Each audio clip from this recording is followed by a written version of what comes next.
stargazers, I am your magician. Oh, I need to turn the game down. Here we are. I am your magician, but you can call me Aster. And welcome back to IWAKURA ARIA. How is everybody today? I have been neglecting streaming, and I miss you all. So, I'm back. I was back like 2 days ago with Saihate. Today, IWAKURA ARIA.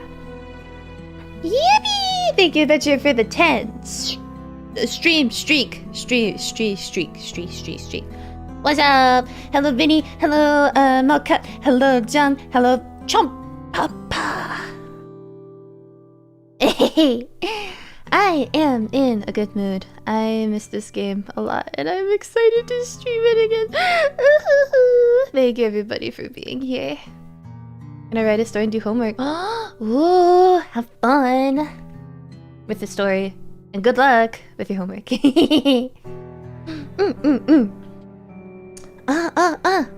So, oh, tea? Yes, I have water. 3 months! Wow! 3 months, show dog. Thank you so much. Thank you. Ah!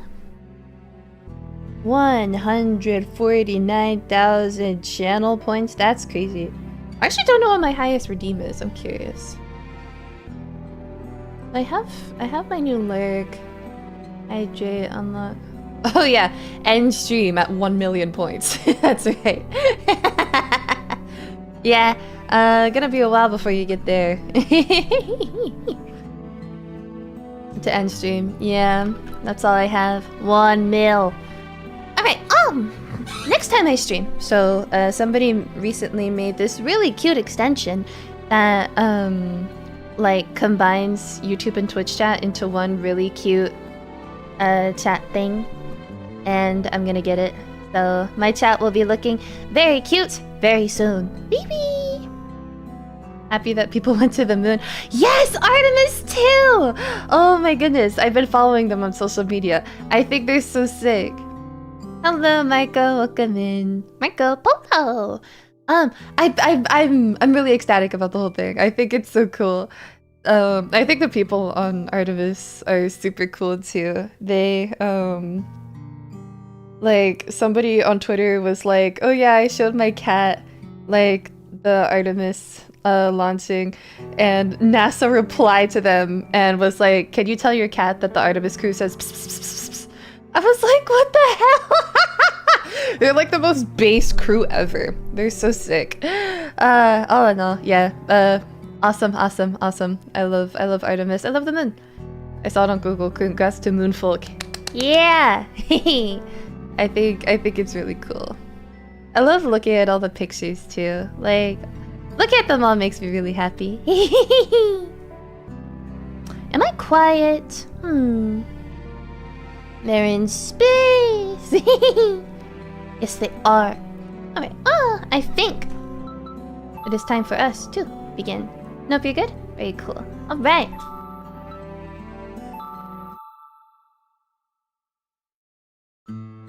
The last time we found out that, I need to remember all the controls again. Right click, that's right. Sound normal to me? I think I've investigated everything. Or maybe I haven't investigated the sunroom properly? Or is that the room that I'm in?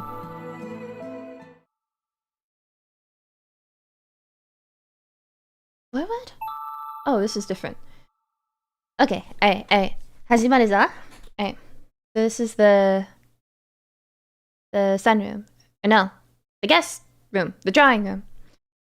Even though I see it every day, I never get tired of looking at the stained glass in the drawing room. It looks a little different depending on the weather. Is the floor wet? Is the roof leaking? No, it can't be. What's going on? First things first, I need to dry it off. Alright. Oh, sunroom. Red rooms must be explored. Yeah, I think so too.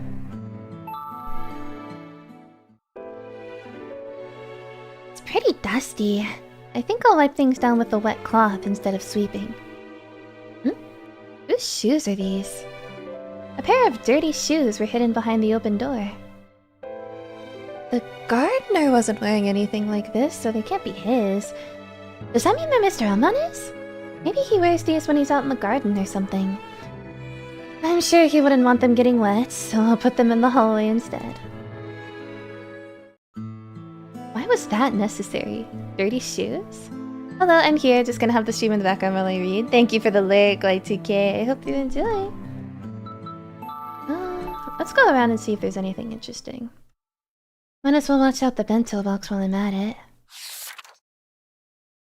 This looks like a piece of paper stuck underneath. Don't eat too much, do you? She should know that's impossible. It's so good I can't help it. I'm sure she knows that though.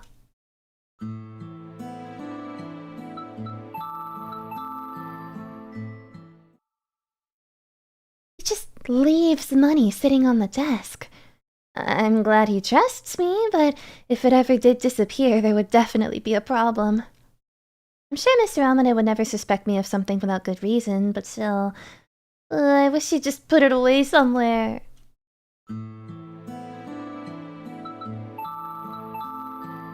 Storeroom.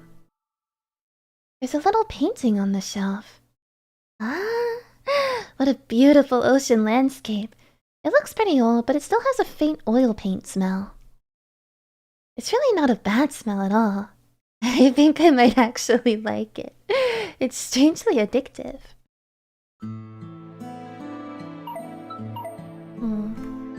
Alright, I think we'll call it here.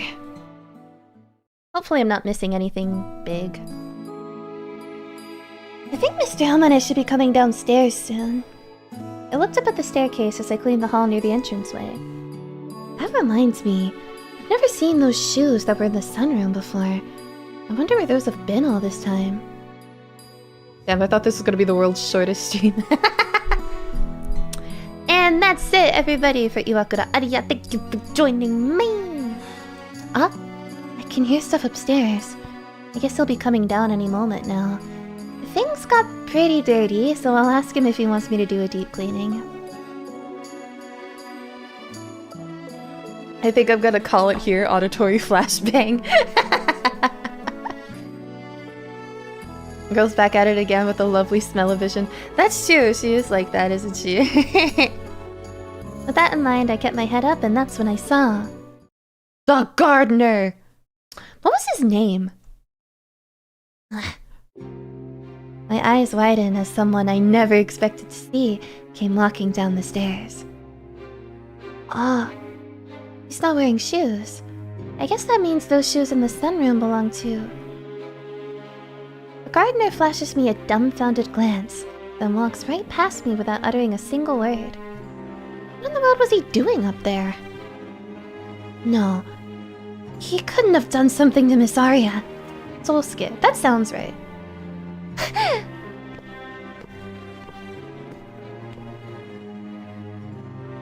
Ichiko? Mr. Amane! He just came from the second floor! He? Ah, that was the gardener, Solskid. I asked him to come to my office. Oh, you did? Yes, I asked him to make the garden look even more splendid. I had a great idea, so I called him up to make sure I told him before I forgot. Even though it's so early in the morning? I always take immediate action when I have an idea in mind. Oh, I see. Sheesh, certainly didn't expect that. I wonder what time he asked him to come to his office. I guess Miss Aria gets her free-spirited personality from her father. This fucking man that I hate. Now then, did you finish getting breakfast ready? Yes, I'll bring it over right away. I appreciate it. I need to head out as soon as I'm finished eating. I'll be coming back with a guest at 3 o'clock. Could you make sure Aria has everything prepared for our guest by 2? I'll do that. In that case, I wonder if she'll have enough time to get everything ready if I get her up by noon. Okay. Just a little bit more, then I'll be able to see her. Using that as motivation, I worked hard throughout the rest of the morning. But...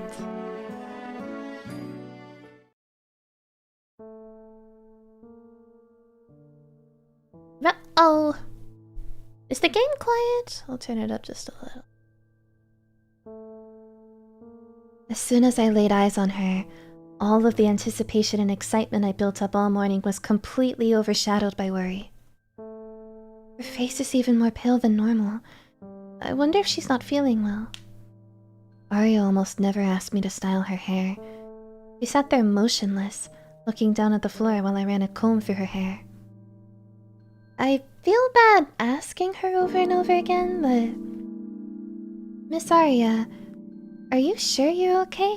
You look especially pale, and I'm just worried about you.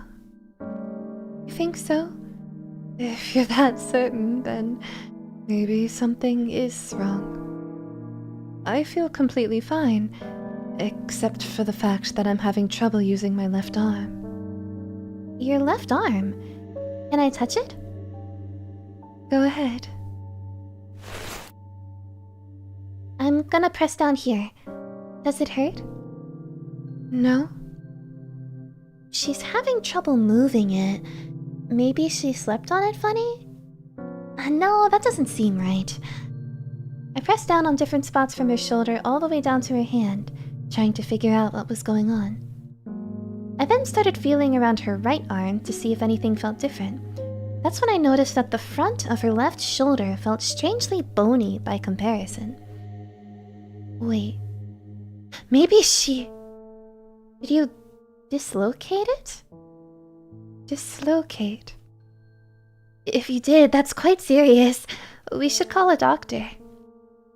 She must be in a lot of pain, not to mention how pale she is. I hope she hasn't been suffering in silence. Maybe I should call Mr. Amane first. You're right. It does seem dislocated. This one isn't a big deal, though. Please don't brush this off. You should go back to bed.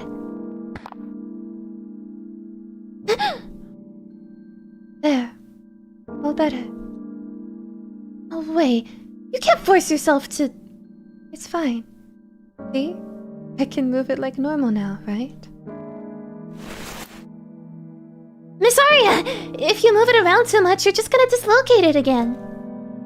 If I do, I'll just pop it back into place. Can't do that. If you keep doing this, it can become a nasty habit. There was a kid in my class who used to do that.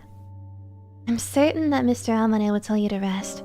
Either way, I'll get a doctor over here to see you. We'll just have to tell your guests that you can't see them. Ichiko. Thank you for worrying about me. There's no need to cancel on our guests, though. It doesn't hurt at all, and I'm fine to tend to our guest. You're overdoing it. Oh, I'm not overdoing anything. Here, look. I can hug you super tight, Ichiko. Just like this. No, wait. What's going on? Why is she suddenly... Miss... Aria? You smell just like me, Ichiko. You're using that perfume I made, aren't you? You're just trying to get out of this. Talking to me like that. Do you hate doctors or something? I really am worried about you, you know. Yes, I know. That's why I want to put your worries at ease. I could never do this if my arm was in pain. Understand? So, you're trying to tell me that you don't want to mess up your plans? Or... it's no use. When she looks up at me sitting down like that, my brain just stops functioning and I can't think straight. Yes? I'm coming in. Welcome home, Father. Thank you, Aria. Is everything ready for our guest? Our guest showed up at the office earlier than we planned. I've already brought him to the drawing room. Okay, I will come down in just a moment. Miss Aria. Hmm? Is something the matter? No, nothing at all. Am I doing the voiceover in vignette? I don't think it would fit. I don't know, this one's softer. Plus, if you want to request a voice, it's $5 or a channel membership. You haven't done any painting yet today, have you, Itsuko? Why don't you focus on that for a while until dinner time? Ah, yes. I'll have Akari take care of the rest. You don't need to worry about if our guest has already left or not. Shall we head down, Aria? See you tonight, Itsuko. Miss Aria. I'm really worried about her. Maybe she just doesn't want her father to worry about her, but I just get the feeling that she's being coaxed into this. Even though it's just pure speculation, once I got myself riled up about it, I had a really hard time coming back down from it. I got dizzy, thinking about how she touched my cheek as she held me, and how soft her hair felt as I traced my finger through it. Could it be that I'm just incredibly naive? Not to mention, there's no way that Miss Aria doesn't know. I'm pretty sure this disqualifies me from being a housemaid. I really need to get my act together, for her sake.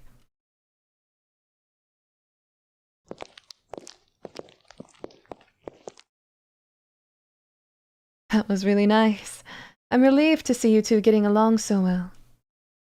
Yeah, it's almost like we're sisters, isn't it? That's the wrong voice. And also, that's crazy. Sisters? I mean, I don't know what kind of stuff you're reading, girl, but, not really what I thought. Yeah, it's almost like we're sisters, isn't it? Maybe. You two don't look enough alike to be sisters, though. You think so? I guess we do have quite a height difference. Well, as long as you adore her, then there's no better outcome than that. After all this time, you think you're sisters? Sisters is crazy after, like, you puppy dog-eyed her and was like, oh, Ichiko? Ichiko, I swear I'll be okay. Blink, blink. Kawaii-su. Could be the classic trope of seeing someone as a sibling before recognizing their feelings. Could be. It seems like she really cares for you. So, I think it's about time you talk to her about it. She's already a big help, but if she could do some other tasks too. It's too soon. Oh, you think so? I do. I'll decide when it's best to tell her. Very well. In that case, I'll wait for you to do it. Hey! That's crazy.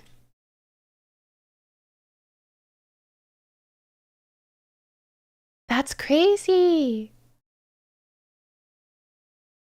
Miss Aria? Well then, shall we go in? Sure. But just remember, I'm a little tired today. I'd like to wrap things up quickly, if that's all right with you. Oh yes, of course. We will do everything as you please.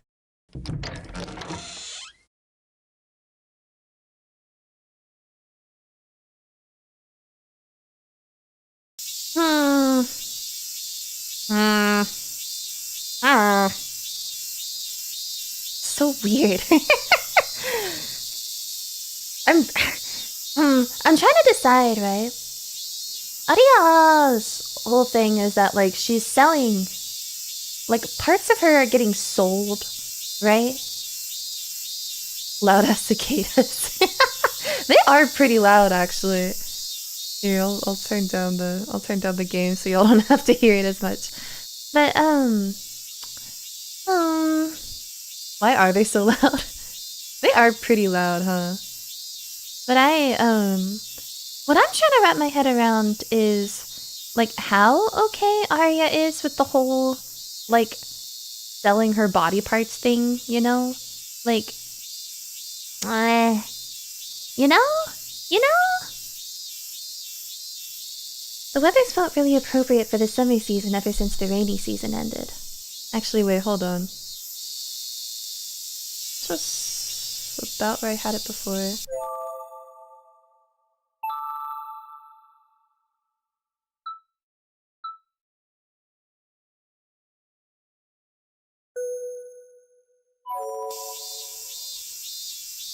That's crazy. Mada 오도 kinda. It's still really loud, that's funny.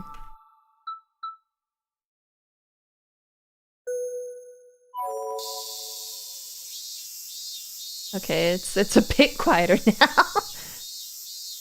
The weather's felt really appropriate for the summer season ever since the rainy season ended. The sounds of cicadas, whose existence totally escaped my mind, could be heard loud and clear. It's a reminder that, while this house may certainly feel otherworldly, we are in fact in Japan. For whatever reason, it usually feels pretty cool inside the house, but today it feels pretty hot. Looking at the newspaper Amane left behind, I noticed that it said there'd be multiple days this week where the temperature will climb above 30 degrees.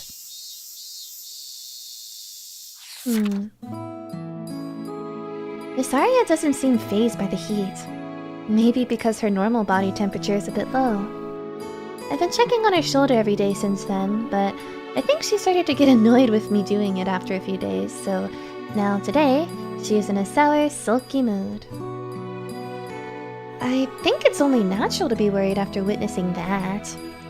But in actuality, it didn't seem like she was all that upset about it. She was encouraging me to go paint, so she came with me to the guest room and was now spending time with me in there reading a book. In the beginning, I wasn't sure if I could paint well with oils, but now I'm getting the hang of it a little bit at a time. I decided to cover all the paintings I wasn't happy with white, then start over once the paint dried. At that point, anything I had sketched out underneath was barely visible, but that ended up really working in my favor. My brush moves around so swiftly and freely. Maybe the sketch was too detailed. I'm starting to feel like it was holding me back. It's really fun when you can paint with the exact touch you want. I think that was in Guide to Painting Textures. That was on the last page I read before going to bed. But now, I think I sort of understand what it was trying to say. Besides, I have a dahlia right in front of me. When painting for the first time, it really is best to look at the real thing while you do it.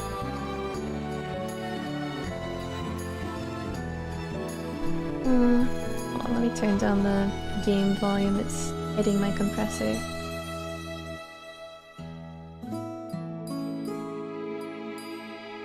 Here we are. Do you still draw in your sketchbook? I do. It's pretty tough to carry your canvas around. Wouldn't it be better to bring the flowers to you then? Well, I'd feel bad cutting such beautiful flowers. Oh, did you feel that way when I gave you those roses? That's not what we're talking about here. It isn't? No, it isn't. Whatever. If you can't cut them, then I'll just have to do it for you. Hang on!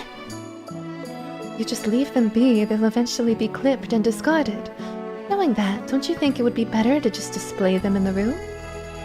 Oh, you just discard them? I didn't know that. Dahlias aren't flowers that just bloom once and then they're done. Oh, what are they called? I can't remember the name.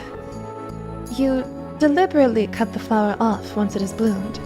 Another flower then can then bloom from the side bud after that. That's what makes dahlias special. They can bloom one after another and really add to the splendor of the garden. They can really bloom multiple times? What an incredible flower. They aren't just beautiful, but they're actually really cool too. Cool. Yes, I suppose they are, aren't they? I don't know the first thing about taking care of flowers. Are there any other ones like them? Yes, and it's not just a few either. But the only ones I know about for sure are dahlias. They were my mother's favorite flower. She planted them as soon as we moved here and took really good care of them. You must have learned all about them from your mother, right? I did.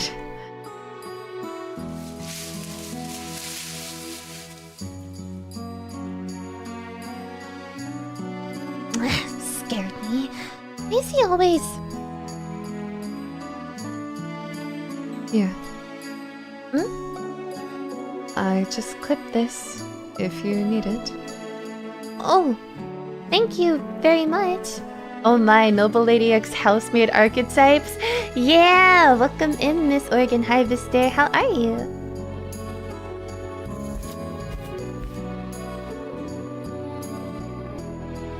Was he lurking nearby, listening to our conversation? Ew!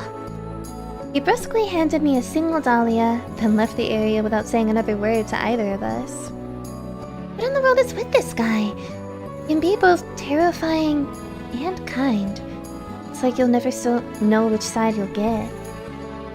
Miss Aria said she doesn't know anything about him besides his name, so I guess Mr. Amane must have some kind of connection with him. Hehehe! That's a lie. It does seem like he cares about Miss Aria, though. What's going on? Are you finished already? No, not at all. I see. This is pretty boring. I'm sorry.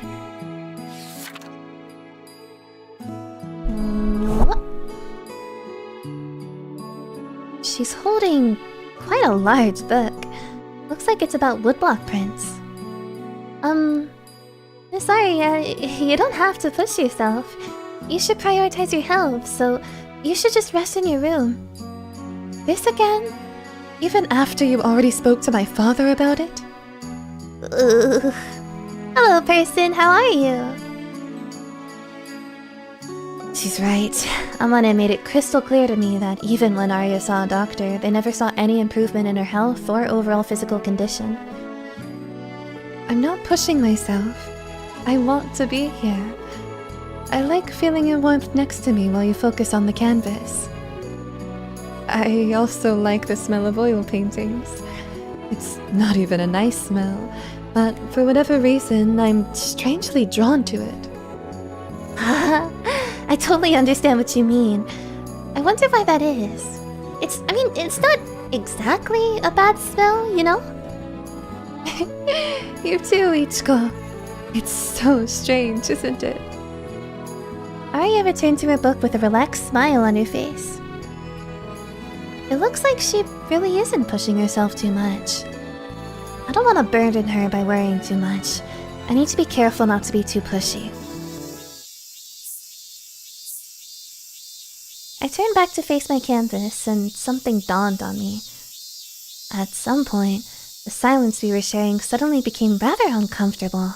Or rather comfortable, rather.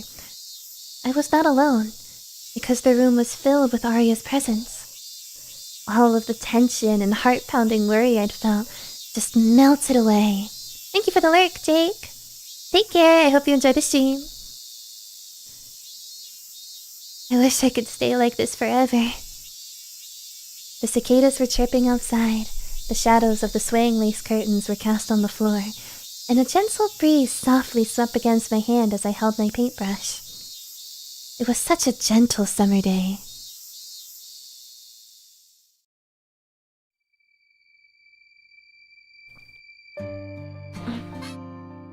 I felt so at peace from sunrise to sundown. At least, I did, until I finally started to drift off to sleep. It's so hot.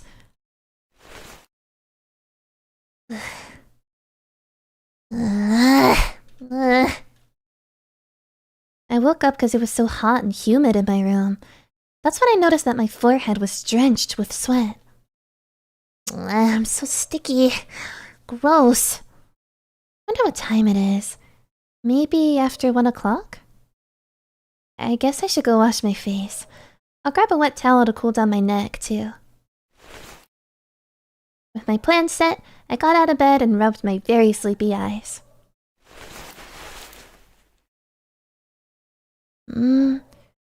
Nice and bright in here. I turned to look at the window, and the brilliant moonlight was shining brightly against the window. I wonder if it's a full moon tonight. I slowly walked over to the window as if the moonlight was calling out to me. However, I stuck my head out the window and in that moment, noticed that the moon was nowhere to be seen. I guess it's out over the garden? Maybe it's visible from Miss Aria's room. Oh, there's absolutely no breeze tonight. I guess that's why it's so hot. Oh! Watch Streak! Thank you so much! Hey Aster, hope your voice is feeling better since last week. Yes, it is! I'm playing this game that's easy on my throat. Even though it's a fully voiced... I'm fully voicing it. If you're wondering why I'm talking like this, well, it's because this is easier. Easier! I'm glad that everybody's sticking around though. Thank you all for supporting me through my fluctuating health.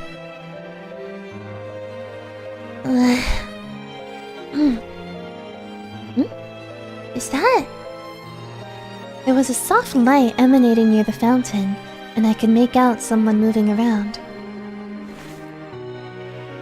Who's that? What are they doing over there? I could barely think straight since I'd just woken up. Still, I kept my eyes on them the best I could, and slowly but surely, their vague outline began to take shape. Is that...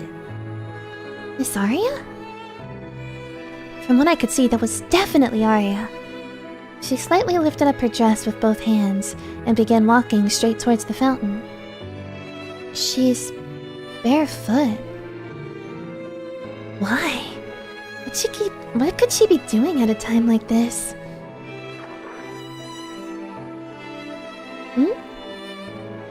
As I looked down towards her, dumbfounded by what I was witnessing, she stepped into the water without even the slightest bit of hesitation. Then, she suddenly turned around and looked up to the heavens. It's almost like she was bathing there, as she basked in the moonlight. What's going on? Am I dreaming?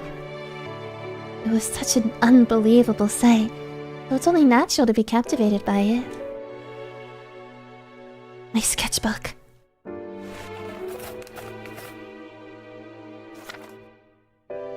I snatched it from the top of my dresser and feverishly began drawing the spectacle that was playing out before my eyes. It's so strangely beautiful. Maybe it's beautiful because it's strange. What is she doing? Why is she doing this? My mind was absolutely full of questions, but getting this drawing finished was more important than any of that right now. It was just so beautiful. It'd be such a waste to only have this scene available in my memories.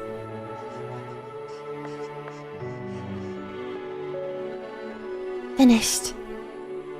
This really isn't a dream. This is really playing out before my eyes. But even still, what in the world is she doing? Miss Aria? It happened the moment I turned my gaze back towards the fountain. Aria climbed out of the water and fell to her knees, looking completely exhausted. I ran out of my room as fast as I could. Miss Aria! I called out to her as I got closer to the fountain, but she didn't budge. Could she have lost consciousness? Oh no! Miss Aria! Miss Aria! Ichiko? Miss Aria!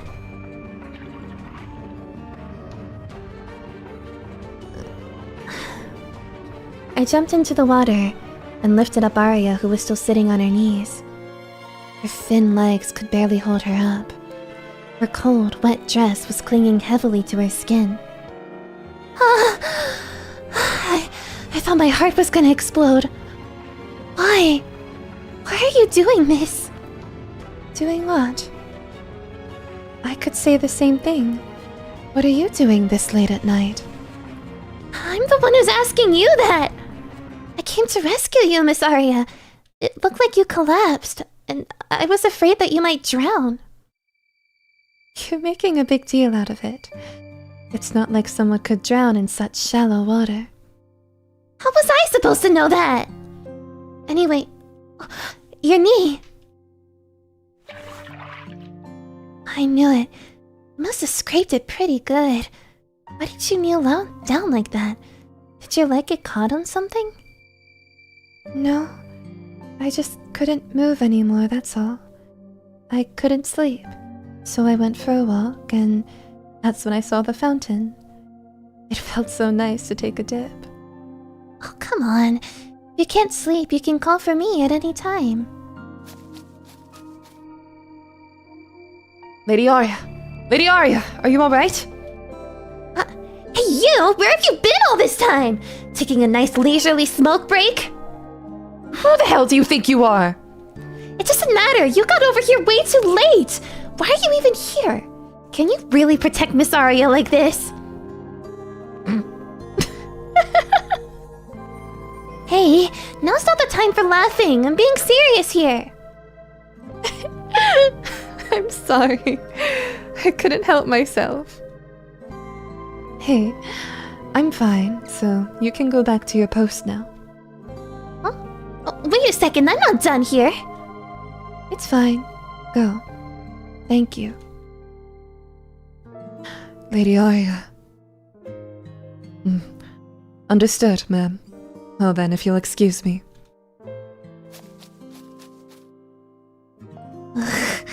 Jeez! What can you do? It's not like he can watch over the entire residence 24 hours a day. But I understand where you're coming from, Ichiko. Sorry for making you worry. You were already asleep, so I didn't want to wake you up. Well, okay. But from now on, please don't hesitate to wake me up. It's not like I'd be able to sleep if I was worrying if something might happen to you while I'm sleeping. Ichiko. Hey, maybe you'll find some excitement in being unable to sleep because your heart won't stop pounding. Miss Aria. I'm just kidding. Don't get mad. Oh, I'm not mad or anything. That was a joke. I really am just kidding. You're just so lovely when you're mad, Ichiko. I wouldn't mind if you were like that all the time. So Aria purposefully rage baits Ichiko so she could see her get mad. This is some Horimiya type shit. What do you mean you wouldn't mind? I can't stay mad all the time. Besides, I'm not even angry in the first place. Ah, jeez. Yup, that's right. I'm so mad. You just love messing with me so much. You can't help yourself. Yeah, that's right. It's such a terrible habit. I must reflect on my actions. Is she serious about reflecting? I don't believe her. Not a tiny bit. Ichiko, don't look at me with that pouty face. Look, your bangs are all messed up. Don't even care about that right now. No. Here, I'll fix them for you. Oh my god.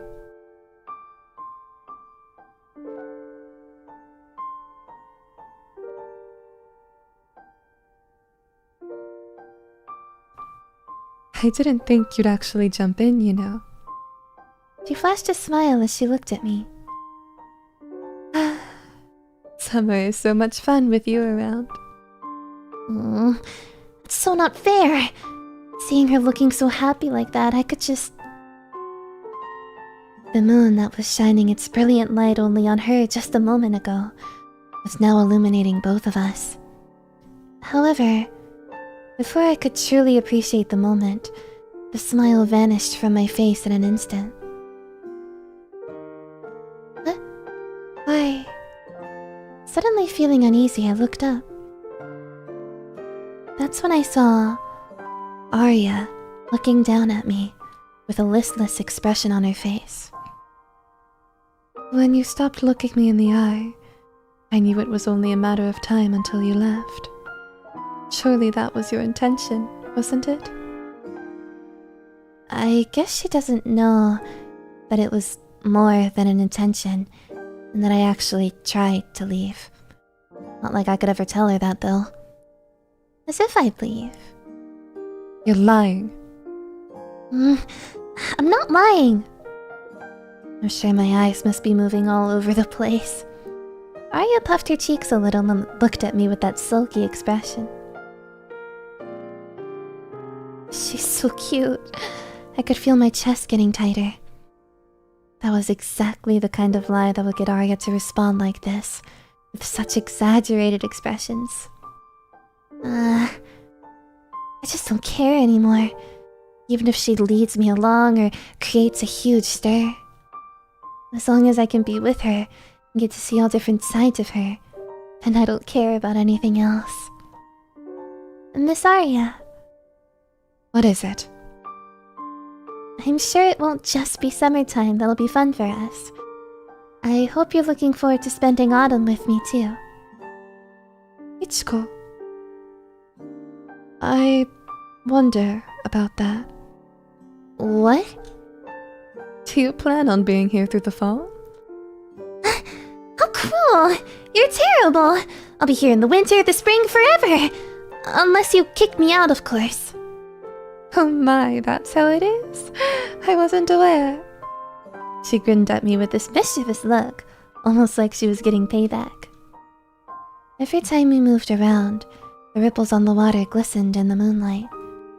Eventually, we got out of the water, onto the warm, dry ground.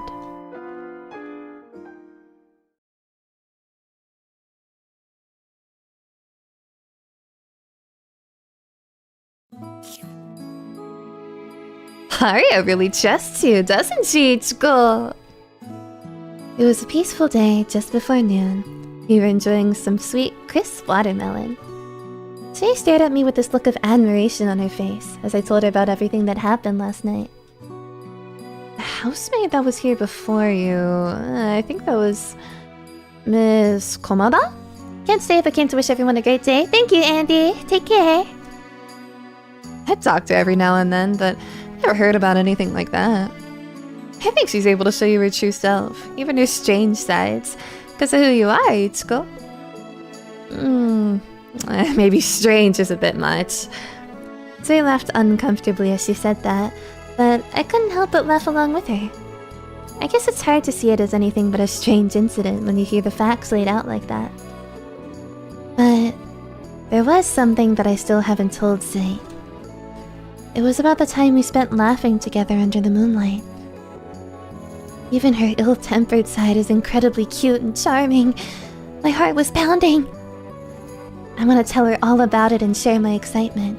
Just thinking about it makes my heart melt, like a piece of chocolate left out in the sun. But when I felt ready to say it, I hesitated. Everything that happened yesterday happened totally by chance. Maybe trust has nothing to do with it. She even hurt herself too. I felt so bad. Oh, her knee? Yeah. When I got to see it in the light, I noticed that the skin was a bit gouged. Yikes, that sounds awful. That fountain's made of stone, right? That part's probably made of gravel. I'm just glad she didn't bust up her kneecap. I can't even think about that. We both shivered in unison as we looked at each other with grimacing expressions. Yes. Oh, you want some more watermelon? Oh, sure. Want salt on it? Please. She handed me the watermelon with a grimace lingering on her face. Watermelon with salt. By the way, how's the oil painting? Going well? I think I'm finally starting to hit my stride with it. It's still gonna be a while before I finish, though. Understandable.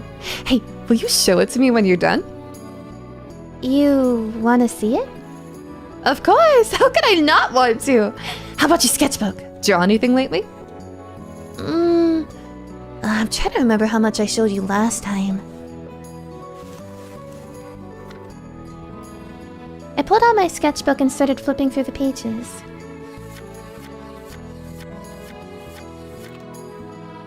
That's when I noticed that, after flipping through the sketches I've seen many times over, the sketch of Aria bathed in the moonlight suddenly appeared. My heart made a huge, loud thump. It really was stunning, like a dream. If I didn't have the wherewithal to draw this, I might have convinced myself that it really was a dream. I'm so glad I drew this. I don't know if I could show it off, though. This strange feeling began to well up inside me, like this was something that was both embarrassing and something I should keep to myself. I kinda like this one. I did a sketch of the garden to use as a motif for an oil painting. Is this the inner garden? Yup. Whoa, I didn't even know that was there. These flowers are gorgeous. I love that it feels like summer. It's a great piece. I get so embarrassed when people stare at my art. But still, I'm happy. Say's face is totally lit up. Nothing beats your voiceover, thank you. Hey, Say. Do you have to get going soon? Nope, I don't have to, but why do you ask? It's nothing. Just, if you have some time, I'd love to draw you, see? What, me? No. There's no way someone could draw me. What do you mean? Anyone can be drawn like this. That's not what I meant. You don't want me to? I'd honestly love to draw you, enjoying a slice of watermelon. Are you messing around? I mean, I'm not totally put off by the idea, Are you really sure you're okay with drawing me? Of course! I'd love to draw you. Really? In that case, go ahead! Yay! Okay then, let's... Cute.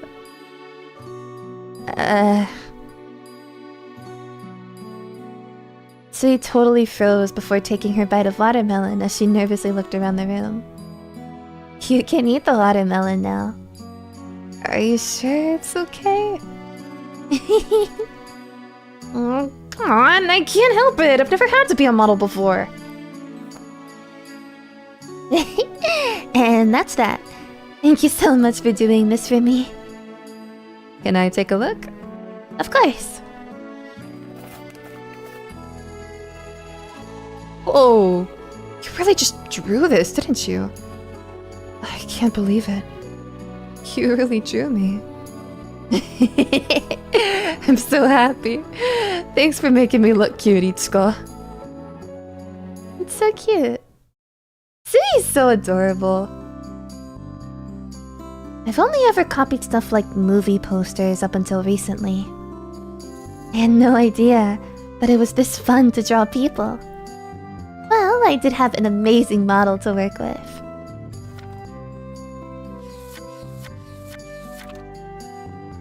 I stopped cleaning for a moment to flip through the pages.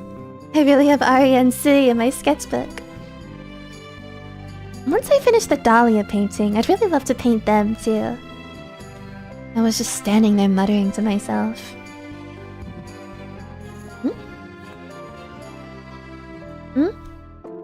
I heard a noise coming from the first floor, so I peeked down the stairs. Oh, it's Miss Yoshino. Is she carrying drinks?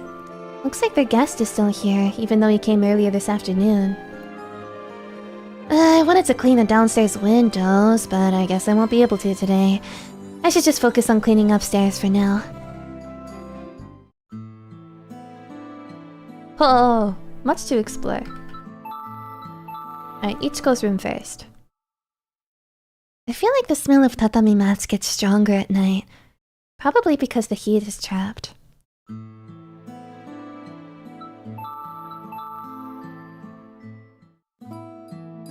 Oh, what's this paper? Someone drew a... Wait. Is this a dahlia? Did Miss Aria draw this? I guess art really isn't Miss Aria's strong suit. I'm the worst. I really shouldn't be laughing. I think I'll just pretend I didn't see that. Cute. Aria's room. Oh, this is that book that Miss Aria was reading the other day. The latest in high fashion, when I was a virgin. Who's the author? Oh, Lady Byakura. I think she's that famous poet, isn't she? Oh, what was her name? Minagihara Byakura. The latest in high fashion when I was a virgin, light novel ass title. It's a picture book. The use of colors, the illustrations. It's also stylish. There's even songs and poems for various holidays in here, like Girls' Day, Tanabata, and more. Even Christmas. Just reading the words on the page makes me feel the joys of winter, which is strange to experience on such a hot summer day. I wonder if Miss Aria felt the same thing when she was reading it. As I randomly flipped through the pages, many vague ideas started popping up in my mind. It's a photo. A photo titled Iris Bath that was slipped in between the pages caught my eye. Is this girl in the photo Miss Aria? Even though she was just an innocent young child, she looked so refined. The woman next to her, who I'm assuming is her mother, had the same kind of beautiful, narrow eyes as Aria. She's so cute. But her hair looks kind of white? I wonder what's going on there. I wonder if some people's hair color changes as they get older. Ah yes, that happened to me.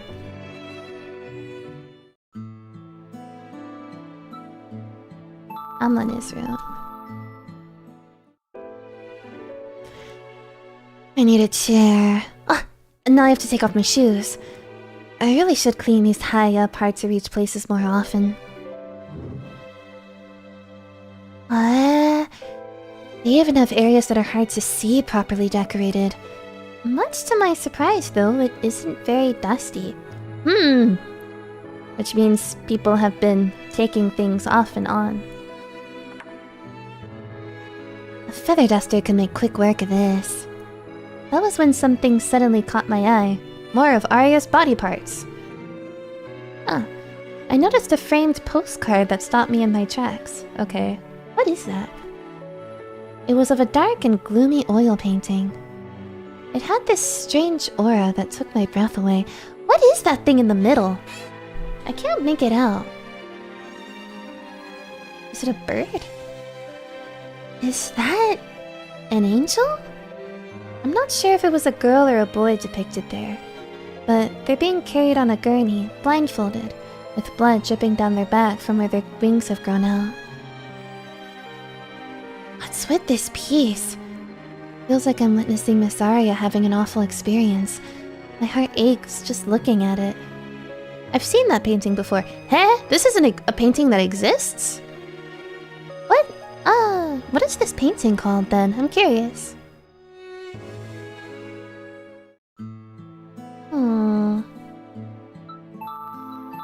Let's see if Aria's room has any more details. I'm so curious about what Miss Aria was like as a child. I wonder if there's other photos lying around.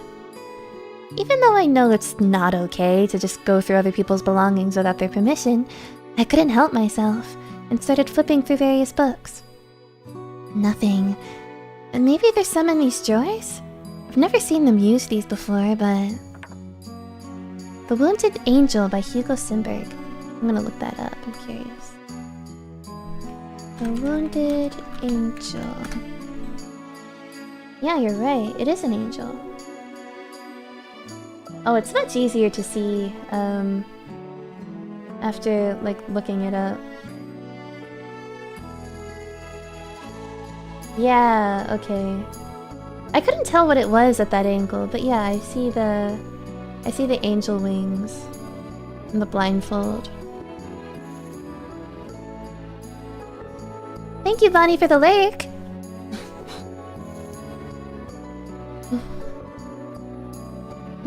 Won't open. Maybe it's locked? What could possibly be in there? This has me more curious than the photos.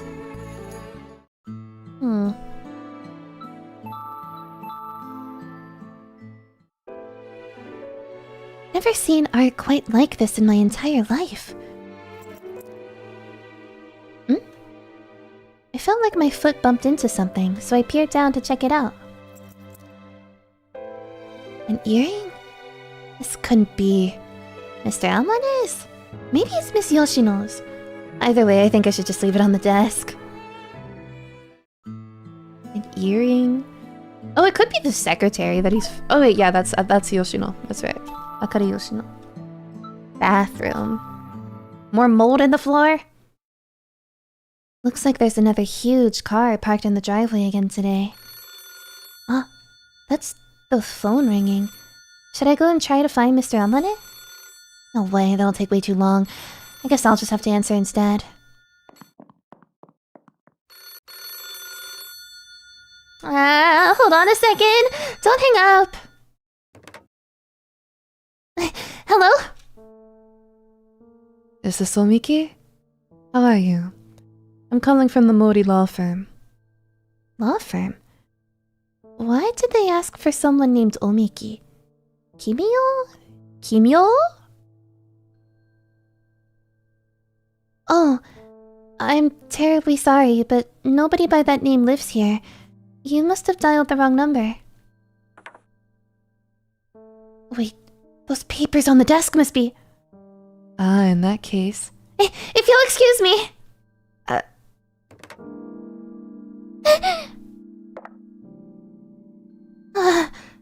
It was close. I was about to collapse there. I feel so rude for cutting them off like that. But they're the ones that dialed the wrong number. Whatever, it's fine. Hey.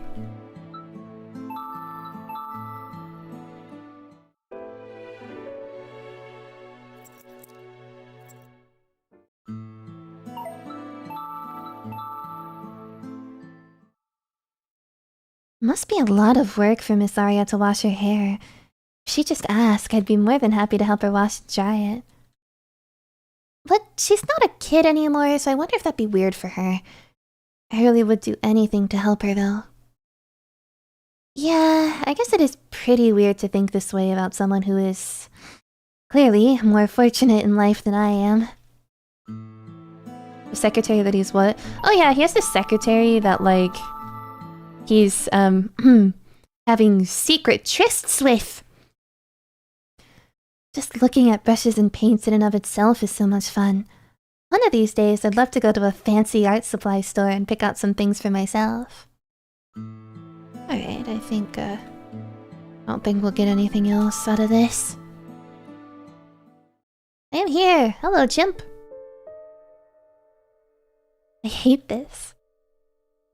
I just want to keep working, but then I remembered the photo I saw in Aria's room and now I can't stop thinking about it. Why was her hair like that? Is it because of some illness? How old was she in that photo? I also can't help but wonder when her mother passed away. Jeez. I hate myself so much when I just stand around making assumptions about things that are deeply personal for someone.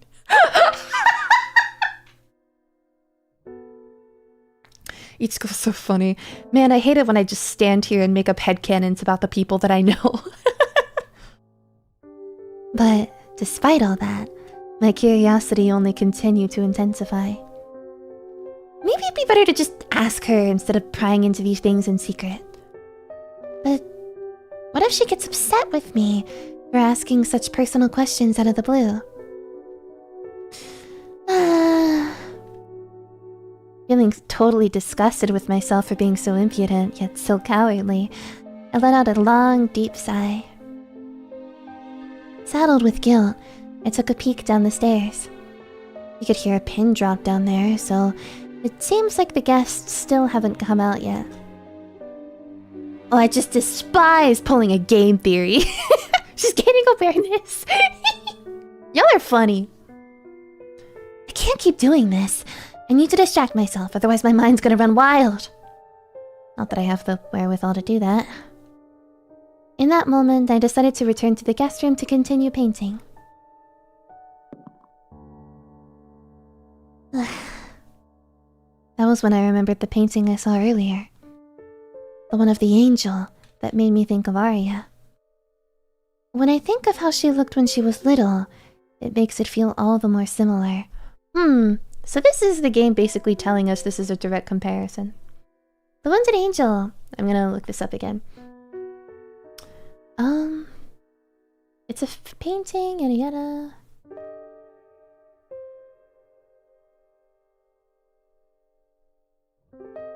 Simberg himself, the painter, declined to offer any interpretation, suggesting that the viewer draw their own conclusions. However, Simberg had been suffering from meningitis, and the painting was a source of strength during his recovery.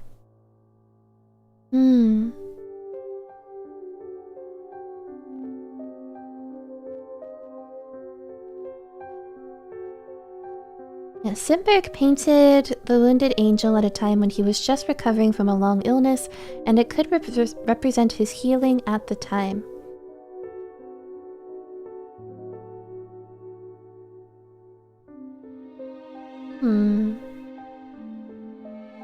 When I think of how she looked when she was little, it makes it feel all the more similar.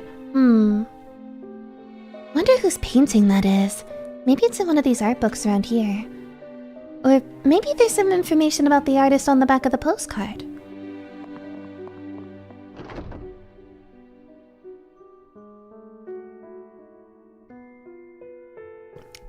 Water. I quietly made my way back to Amane's room and grabbed the frame with the postcard in it. The boy carrying the angel is looking right at me. Honestly, it's a rather unsettling gaze. Is that true? Yeah, they're not wrong. One of the boys is looking at the viewer. Looking over the postcard once again, I suddenly got this strange feeling as I placed my fingernail onto the clasp at the back of the frame. At the very least, I hope it has the artist's name. Ooh! This is Arya Anamane? When I opened up the frame, something I never could have seen coming suddenly jumped out at me. It's Mr. Amane and Miss Arya? It looks like a photo of them taken at a photo studio. Arya appears to be a little bit older in this one than she was in the other photo. Even at this point, her hair was still a very light color. I could see color in the monochrome. Her beautiful, light-colored eyes seem like they haven't really changed much. Something feels a bit different about Mr. Amane though. Maybe his eye? I guess this was before he got his prosthetic eye, so that's why both eyes are still dark. But still, I feel like there's something else going on here too. Oh, her mole. I see. Is that what happened?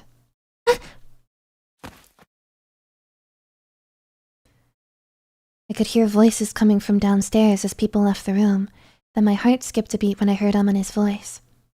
Of course. Please enjoy the garden, too. I will hold the parasol for you, Miss Arya. Thank you, but there's no need. The sun has already gone down.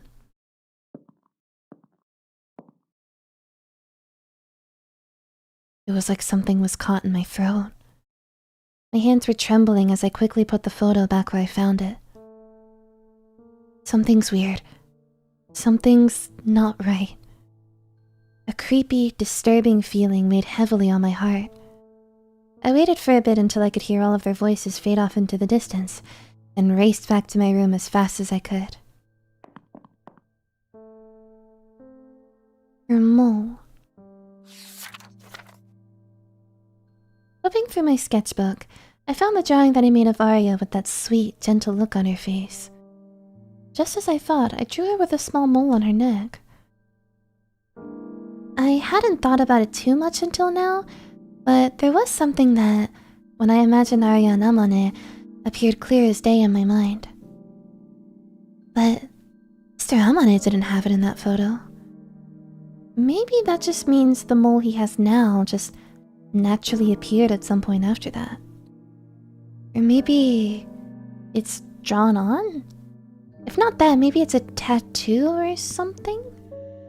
But if that's the case, why would he do something like that? Going that far just to have the same feature as your daughter? I mean, that's totally... It's like they're trying to make themselves look as much like family as possible. He even went so far as to have the color of his prosthetic eye be the same as hers. I didn't even think of that. Though, it's weird that I didn't, now that I think about it. Because... my first impression of Amane and Aria was that, they didn't look like family. Like, in particular, the hues of their skin were more, like, the hues of their skin were so different. Are? Are? Okay, we live. But, that's the thing about Aria, right? Like, she's, her skin is much paler. It doesn't have the same undertone as, it doesn't have the same undertone as... like, their skin, both of them, do not have the same undertone. Okay, Twitch is back. Hello, Twitch. Sorry. But, so now I'm wondering... considering, honestly... her eyes are kind of doll-like, so I wonder if Aria altogether is, like, a synthetic human being.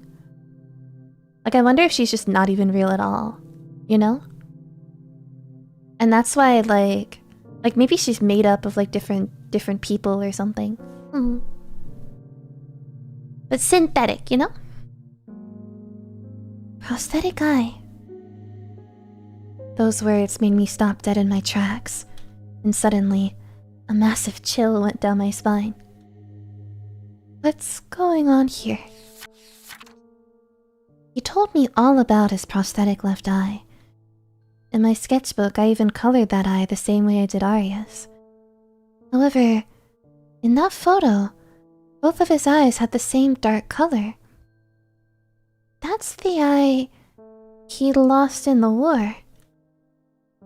Standing next to Aria, it was very clear that their eyes were different colors. She's younger in this photo than she is now. So many of her beautiful features had already begun to mature, but she was still pretty small. I'd say she was around 10 years old in this photo. So that would be... about 6 years ago? In 1960? But the war ended in 1945. Neither me nor Miss Aria had even been born yet. If this is a photo of Mr. Amane before he got his prosthetic eye, then it should have been taken no later than 1945.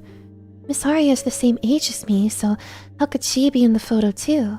She's lying about her age. I was overwhelmed by a strange feeling and started to feel sick to my stomach. Is something wrong with me? Am I misunderstanding something? Did I mishear something? It was frightening that everything I saw with my own eyes and drew in my sketchbook now suddenly felt like a work of fiction. But I know that's not the case. I remember all of it. How warm it was that day, the sun beaming, the scent in the air. The moment Miss Aria and I's noses almost touched, everything. Her mother's favorite flower, dahlias. Come to think of it, there were dahlias in that photo too. I was so distracted I didn't even realize it until now, but that was taken in the exact same place as this painting. Of all the places I could have chosen. The flower beds were filled with big, vibrant dahlias in full bloom. Next to them was the air raid shelter. Is that in the photo?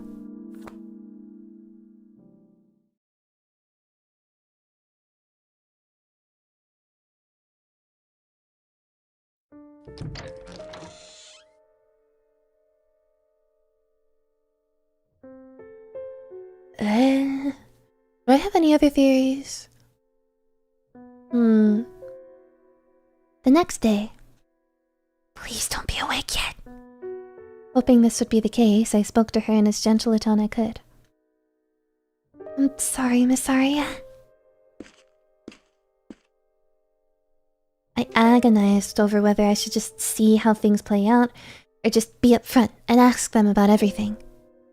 After sleeping on it, I came to the conclusion that I would do neither of those things, and instead do what I could to get closer to the truth. Asking them about it could lead to big trouble. Not to mention, they'll certainly ask me about what I already know. For now, I just want to check that photo again. Whatever I find will determine my next course of action. Oh, there it is. Yep, this was the book. I'm so glad I was still here. It should still be in between the pages. Aha! Just as I thought. There's no shelter in this photo. Oh, that's what she meant with this photo. So, Aria's been alive for quite some time. If it was there, you'd definitely be able to see it from this angle. That means this photo was taken sometime before the war. Before the year 1945. But why? What are they lying to me about? Is Miss Aria actually much older? Is something off about this photo? Why would they lie to me like this? Alternatively, instead of Aria being like a vampire or something, it'd be cool if like Aria... If I get error, try again, I swear. Oh, if YouTube isn't like working properly, feel free to switch over to Twitch. I'm dual streaming. What is she doing to look so young? So I have the most insane theory. What if like she's being cloned? What if like at one point somebody, because I mean they're selling her body parts, right? So what if she's just getting cloned over and over again, and that's why she looks like a doll, and that's why she's pale, is because she's like a copy and not the original. She's not human. That's an insane theory. Why would they lie to me like this? Everything about this place, things that I once treated as undeniable facts, were unraveling before my very eyes. It's like I was being dragged back to where I was before I came here. Couldn't trust anything at this point. As I put my brush to the paper, I could see the watercolors spread throughout my mind. I'm so scared. An inexplicable, anxiety-ridden wave of emotions crashed into my heart. Miss Aria. When you go around digging up other people's secrets, it's only a matter of time until something like this happens. It's all so pathetic. But still, I felt the sudden, strong urge to just touch something real. With that, I walked over to Aria, who was still sound asleep. What time does this game take place again? I think specifically 1966. Her sleeping face was enchanting. She was right here, as real as can be, except for the fact that she has a mole and she doesn't have a human body temperature. The mole on her neck. Are they just masquerading as a family? Who are they trying to fool? Maybe they're con artists. However, none of the realistic answers I could come up with were the least bit convincing. She's perfect. Too perfect, in fact. Standing in front of her like this, there's no way I could accept that. Miss Aria, it's time to wake up. Her doll-like face and body, her skin as cold as a corpse, her divine visage bathed in the moonlight. Why? Her tiny, pure white knees peeking out from the comforter looked smooth as ever, without a single bruise or blemish. Despite the fact that, only a day before, she slammed her knees into the rough ground. How is this possible? The girl lying before me, Aria IWAKURA, is a monster. She's not human. At that point, That is the most believable reality. Miss Aria. Even though she was right here in front of me, I began to feel like she would disappear in the blink of an eye. I got scared, and without thinking, I grasped her hand. Miss Aria, you... Oh, it's morning already. Good morning, Ichiko. What in the world are you?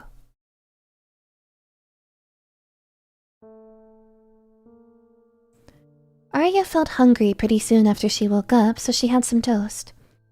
She spread some butter, then took a bite. It seemed like that single bite was enough to satisfy her. There's no way that's enough. I knew it was really strange, but once I saw her as non-human in that moment, I couldn't see her as anything else. But there's no way I could ever say that to her face. If I were to seriously talk about this with someone, they'd probably think I'm insane. For now, I just need to act like I always do. But I was worried, because despite my best efforts, I always end up wearing my emotions on my sleeve. I should keep as much distance from them as I can until I calm down. I just wonder if I can even do that.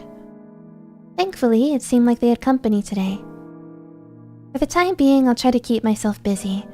That should keep my mind preoccupied.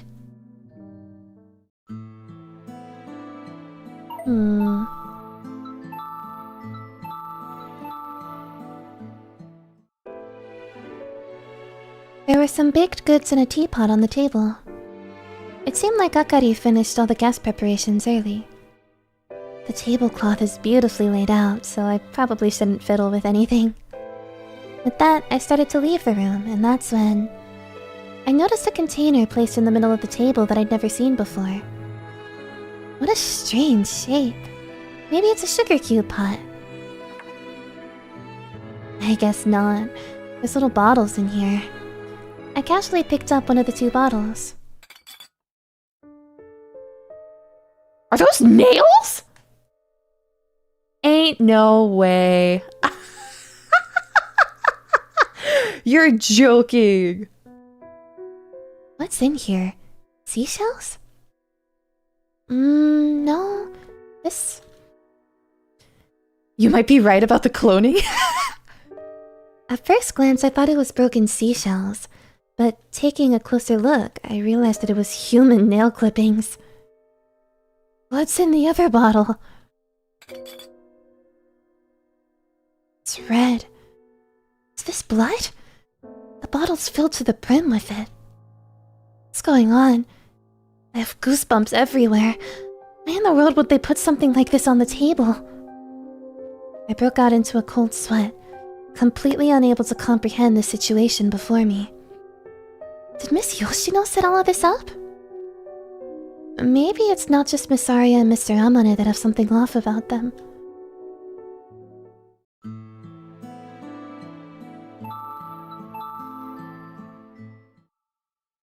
Why are we making Nosferatu jokes? I've only seen one Nosferatu movie and it was the most recent one.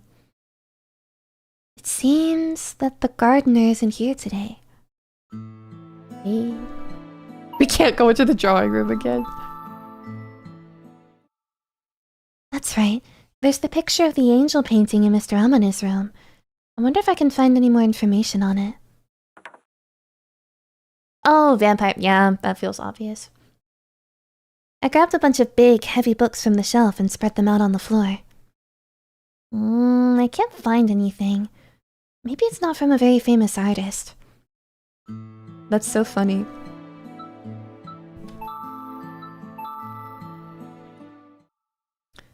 Miss Aria. This is awful. As soon as I relax even a little bit, all I start thinking about is her. Alright.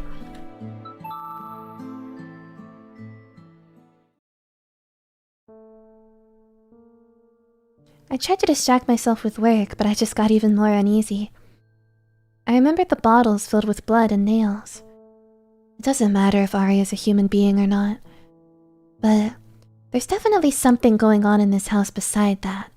I just don't know what it is yet. I was certain that nothing good would come from finding out what it could be. Even a fool like me is smart enough to understand that. It's okay. I can still turn back.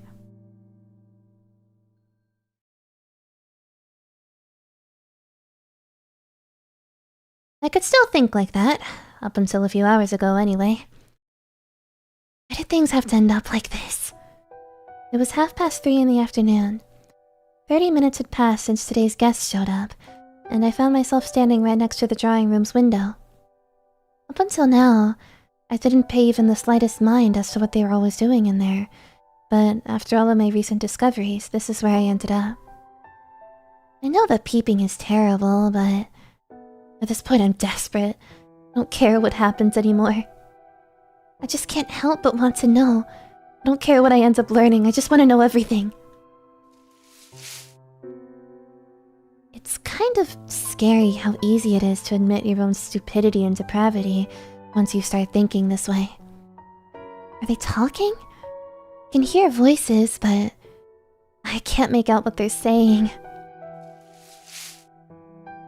I moved even closer to the window, then looked sideways from the window frame. The sun's really strong today. I have to be careful so that I don't cast a shadow into the room. I took a peek inside through a gap in the lace curtains. Everyone in the room was sitting down, seemingly having a nice conversation. It felt like a scene from a perfectly normal afternoon. Miss Aria has a stack of sugar cubes in front of her. I guess they're having coffee. Next to that is absolutely nothing. What happened to the container with the bottles in it? Did they give it to the guest already? I should have come right away instead of waiting around. At this point, there's no reason to be looking in there. I let out a deep sigh and started moving away from the window. At that moment, I noticed someone standing up in the room. Oh, are they leaving already? I took a closer look and could see the back of a man in a suit. He slowly approached Aria, then kneeled down before her. What is this guy doing? Just as I began to think that something was amiss, the man grabbed Aria's dress and pulled it up over her knees. What?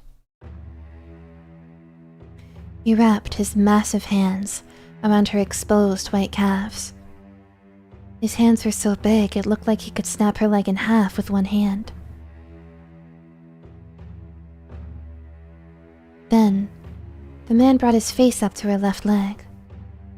He pressed his face up against it like a dog, persistently rubbing his cheeks. After that, the tips of their noses touched, and then their lips. That's when Aria...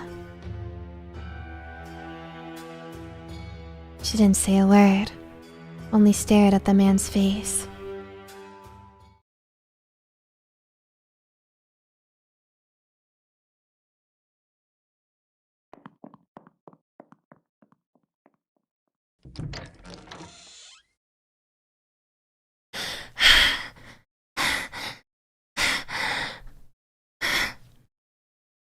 Holding my breath, I backed away from the window and sprinted to the kitchen's back door as fast as I could.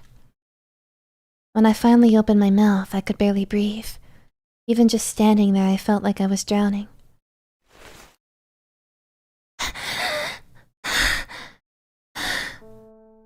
What did I just witness? What was that man doing to her? Disgusting. I feel like I'm gonna be sick. I didn't know what I thought I was gonna see when I looked in there. But I definitely witnessed something that I never could have imagined. I just thought of something terrible. Oh my god. Babes, I'm sorry. I have the most insane theory. So, I think Aria's getting cloned, right? I think, parts of her are getting, duplicated. What if... This is a terrible theory. What if she's being made into, like, dolls for, like, you know. And what if, like, the guests come over to, like, have a test run or something? I'm sorry, it's sick, but that's my theory. Oh my god. That'd be fucking crazy. Bleh. Yeah, bleh is right. But also it's that's crazy. That's crazy. That's crazy. I can't even wrap my head around it. That's so insane.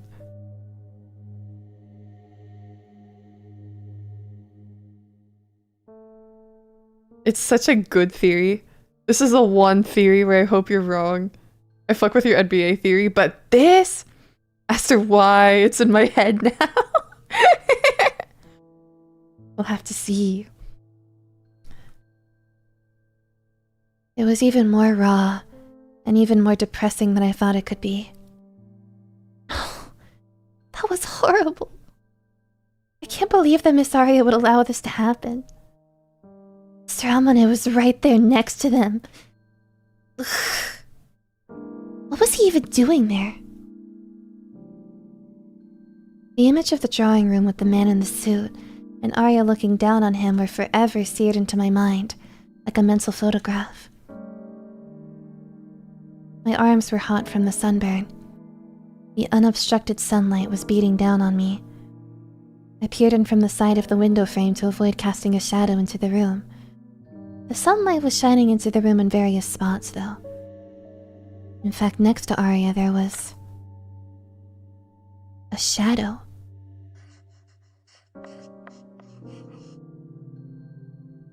It was a semicircle with a rather impressive curve. We saw this. We've seen this before. The angel was holding this. That stylish window, the one that I've seen countless times since I came to the residence, was the thing casting that shadow. The mental image I so desperately wanted to forget was now even more vivid than before. My hand trembled as I held the pencil. What's the sketchbook image again? No, don't close the game.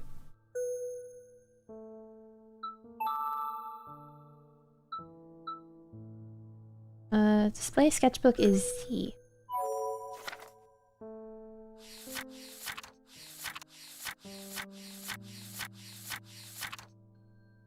Yeah, it's the same pattern, isn't it?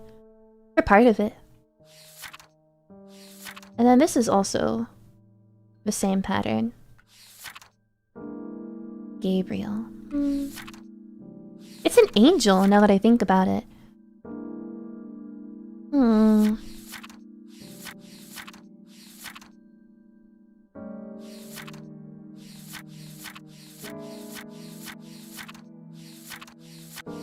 Oh my god, I can keep turning the blank pages. It's kind of cool.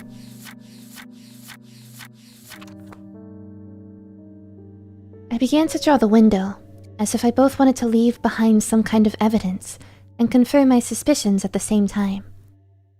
Wait a minute, I know this shape. Sweat was dripping from my forehead down to my temples. Even though it was scorching hot outside, this was a cold sweat. There was something they definitely don't want me to know about here. I just needed to pursue this a little more. It's not just that window. Oh, it's gonna pull up the angel. The fountain sleeping angel I drew on the first page of my sketchbook. The mantle in the dining room. Knew it. Looking over my sketchbook, I noticed that windows with this exact same design were scattered all around the residence. Maybe even the plate has the same pattern. But I know I've fairly clearly seen this somewhere. It was hiding in plain sight amongst the scenery I took in every day. Maybe I saw it when I was admiring the incredible ceilings. No. That's not it. I saw it in... As I recalled everywhere I've been in the house, I suddenly felt like I was kicked in the head.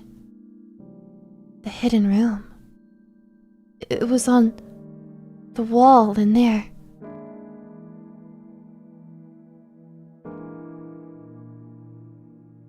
The door to the drawing room was still closed.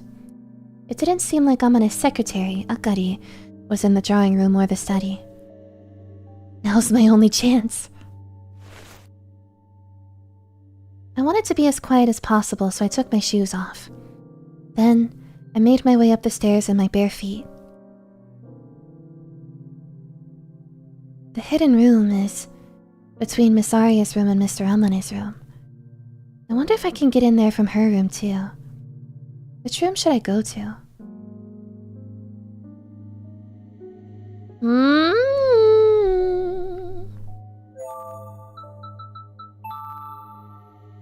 This is an important decision. Ha ha ha.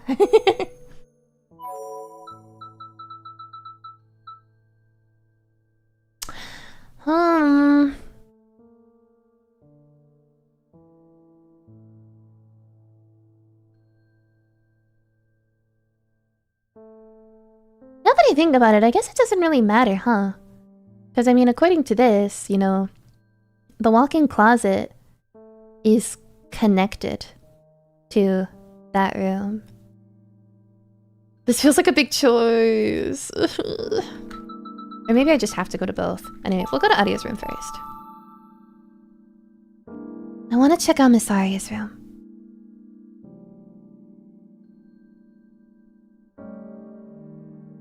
Considering the layout of the house, if you were going to the hidden room from here, you'd enter from the dressing room. There has to be a door in there somewhere. These shoes are in the way. I hid my shoes behind the corner of a dresser. Okay.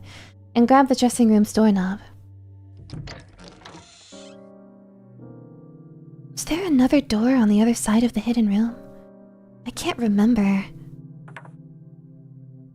There's no mirror in here like the one in Amane's room. Probably inside the closet, huh? I pushed the dressers out of the way, searching for a hidden door. If there was another door in here, that means Mr. Amane and Miss Aria would be able to meet in here without anyone else in the house ever noticing. This idea was now ringing in my mind. I don't know what they're using that room for, but it made me feel very ill at ease. After all, I did just witness that scene from earlier. No, I don't want to think about that. I have to stay focused. Let's see. Oh, maybe that wardrobe could be it. Yeah, the back of it. Nope.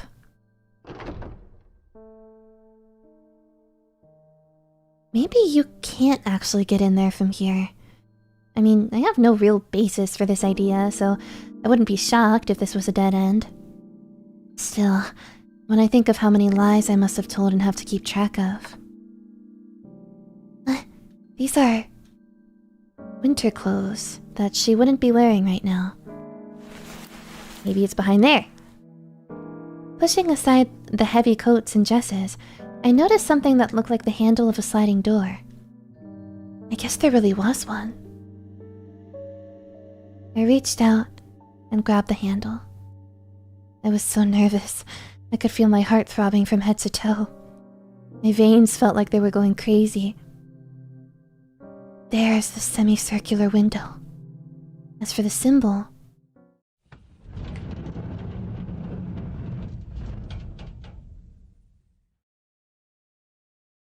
I stepped into the pitch-black room and looked around at the walls. There's no switch here.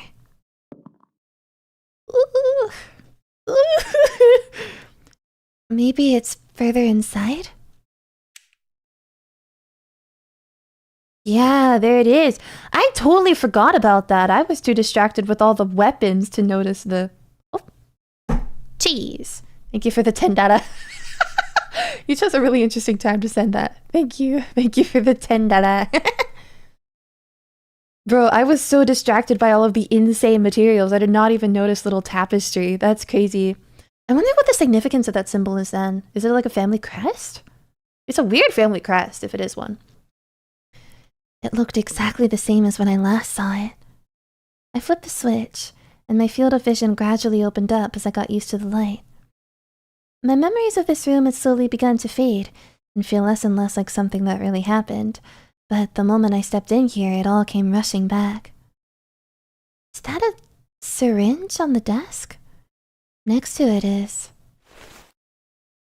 a folded up plastic sheet. It looked like a really big one, like one that people would use on a farm. The walls were lined with lethal weapons, too scary to even touch, just as they were before. What could they possibly be using this room for? I held my breath and looked around the room. That's when, perhaps it was because I was so terrified, but I felt like the walls were closing in on me. It's hard to breathe. I have to get out of here. There it is. That semicircular. I turned around and saw the semicircular symbol on a banner hanging on the wall. I knew it. I knew it was here. This symbol is all over the residence. I wonder if there's some kind of history behind it. It certainly doesn't look like a family crest. I reached my hand out, as if I was drawn to it. Everywhere else in the house, it's blended into this design so that it easily goes unnoticed. So why is it on full display in here? My middle finger trembles as I reached out and softly touched the symbol. Hey! Hey! Hey! What was that? Oh my. Mr. Amane! It's the... But it looks like... This is bad. My mind's gone totally blank. I can't get a single word to come out. I see. It seems like you knew about this room after all. When did you discover it? Today? Or sometime before? What could I possibly say to him that make him forgive me for both knowing about the room and stepping foot into it like this? I truly had no idea. I'm so sorry. I'm not accusing you of anything, you know. I'm just a little concerned. To think you would find this room before we could tell you. Aria said it was too soon, but seeing how much it seems to have frightened you, I think it may have been better if we told you sooner. Amane seemed awfully calm and spoke in his usual, gentle tone of voice. However, I wasn't registering a single word he was saying. But there's no need to wait anymore. I will now ask you to clean in here as well. Perhaps I'm being a little hasty. At this rate, you might ask to leave. Is he not upset with me? What's with him asking me to clean here? Excuse me, but what is this room? Sorry. We'll talk about that later. Our guest is getting ready to leave, so please wait here for a bit. Don't worry, I will be right back. Wait here? Wait here in my evil torture room is crazy.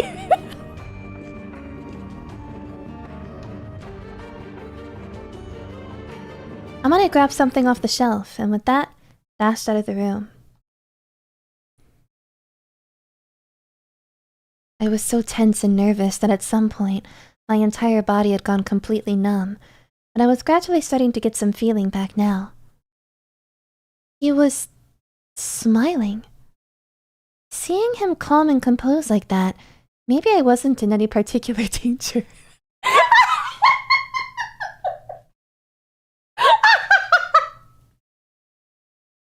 Girl, are you serious? I'm sorry, this is so funny. Standing in the room with, like, here, let's count them, everybody. 3 shotguns, 3 unsheathed katanas, 2 sheathed katanas, 3 axes. Or not 3 axes, 5 hammers. 1, 2, 3, 4, 5, 6, 7, 8, 9, 10 blades. Nah, I'm not in any particular danger. Oh yeah, and then the evil vials on the table.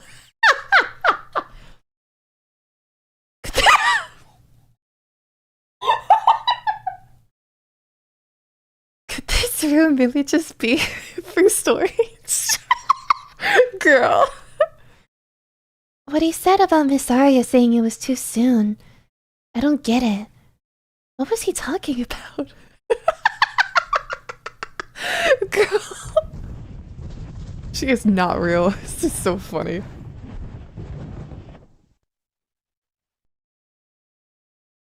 Ichiko? Miss Arya. You're quite the problem, child. You're so timid, yet so incredibly curious. She said this with amazement as she appeared before Amane, narrowing her gentle eyes at me. This is so weird to look at. She looked beautiful, no matter where she was. Yeah, Arya's pretty theme playing here while we're in the evil weapons room. This is so, this is insane.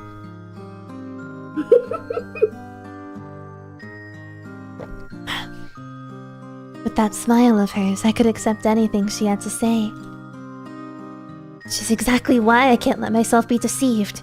What's with this room? What about that photo of you as a kid? Who was that man earlier? She thinks I don't know anything. Ichiko? Stretch? Oh, yes. Actually, I need to use the restroom like really bad. I was waiting for a good stopping point, but I don't think I'm getting to one anytime soon. I will be right back. Uh-huh.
What's this about misbehaving I see?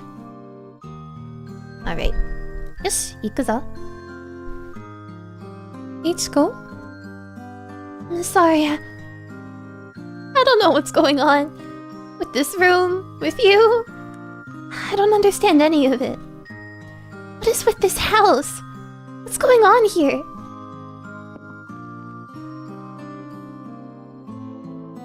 Oh. It seems like this room isn't the only thing you know about. Well, it's hard to say. What I do know, what I don't know, I can't make sense of it. Indeed. In that case, you're better off not knowing. Because you have absolutely nothing to gain. How could you say that to me? Especially after the terrible things I went through. I just want to properly understand, just know what's going on. I want to know anything and everything about you, Miss Arya.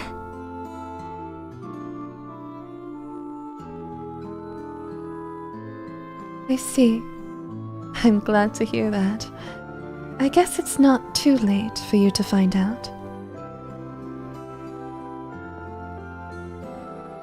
I thought for sure that she'd push me away, but instead she nodded at me, Then walked over to one of the shelves. What is she looking for? Aria's acting like she's trying to show me something. What could it possibly be?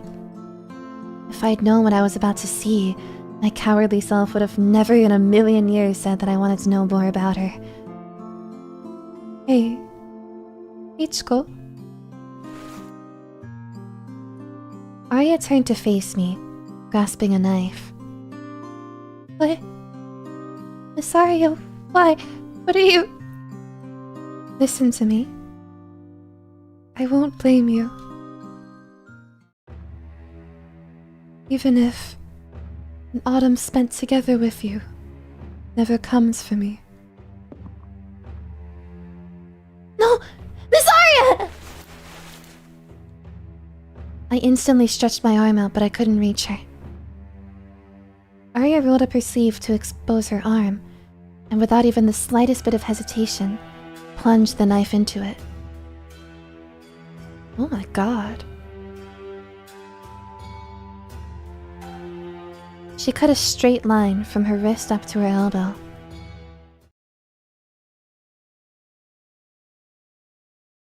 Chapter 3. Blood came gushing out of the fresh wound. Why? My throat was so tight that I felt like I was suffocating. It just happened. Why did she do this? The blood was flowing out all at once, trickling down her elbow and dripping on the floor. Her pure white dress was now stained red. Seeing all the blood helped me come to my senses. Miss Aria! No! Why did this have to happen? I ripped off my apron and pressed it tightly against the wound. However, the wound must have been quite deep, because my spotless white apron instantly became bright red, and even when there wasn't a speck of white left on the apron, the wound was still bleeding quite badly. Come on! Stop! Oh my. It seems I may have overdone it a bit. You can leave, Ichiko. I will handle this. Mr. Moonlight! It's fine. Now go wash your hands. Blood is hard to get off, so please don't go around touching everything. My goodness. You're so graceful, but I wish you would tone it down a bit. Now we'll need to get new ones tailored. With that, he had Arya sit on the side of the bed and proceeded to stop the bleeding using a towel he must have had ready to use. He sounded troubled, but also somehow playful. I was so confused. How are they so calm about this? I can't stop shaking, and for some reason I look like the crazy one here. But I know I'm not crazy. What's crazy here is... Despite Amane stepping between us, Arya looked me right in the eye. Oh my god. Ichiko. She softly called my name, her lips just barely parting as she spoke. What was she trying to say?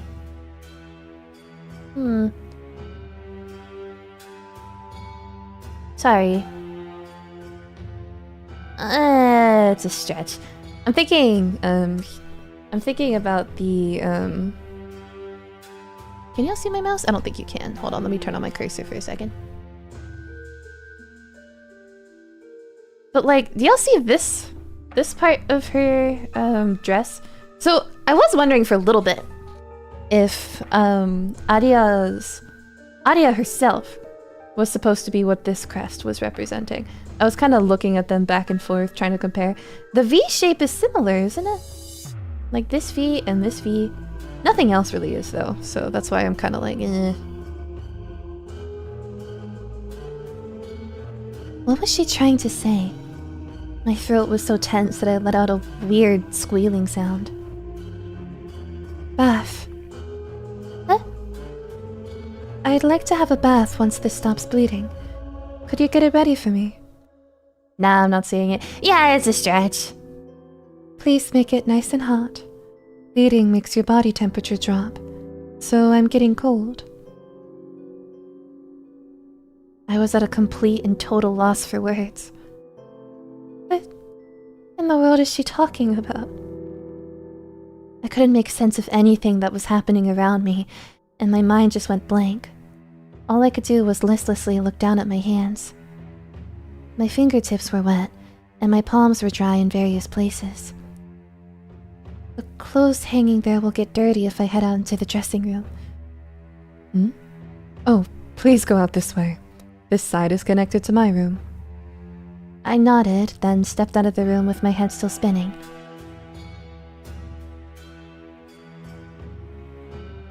Yeah, me too. I wanted to think of something, anything, but nothing came to mind.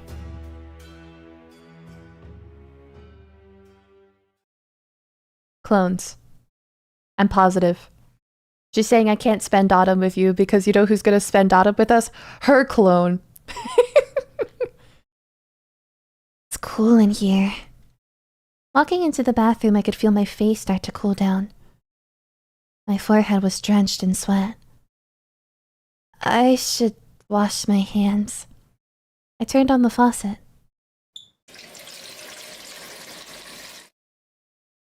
My head started spinning as I noticed I left a big smear of blood on the shiny brass handle. All I could see in that moment was a flash of red. The shock of seeing that snapped me out of whatever daze I was in.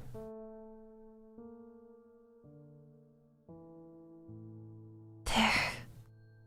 So much blood. There's no way she'll be okay with such a deep wound like that.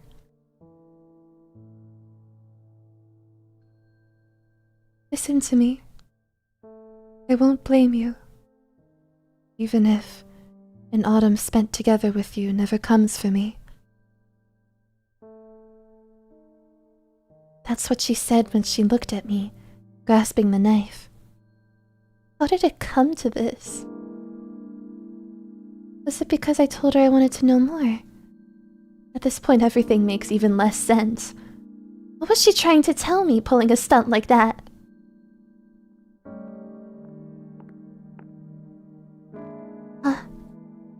I could hear footsteps coming from the hallway. I turned to see Aria coming through the bathroom door, looking at my hands as she saw me kneeling there on the floor. There's still blood all over your hands. You need to use soap. I looked up and saw her bandaged arm and skirt covered in blood. I'm sorry. I'll get your bath ready. Before that, though, how should I go about this? What should I do first? Wash your arm. Chat.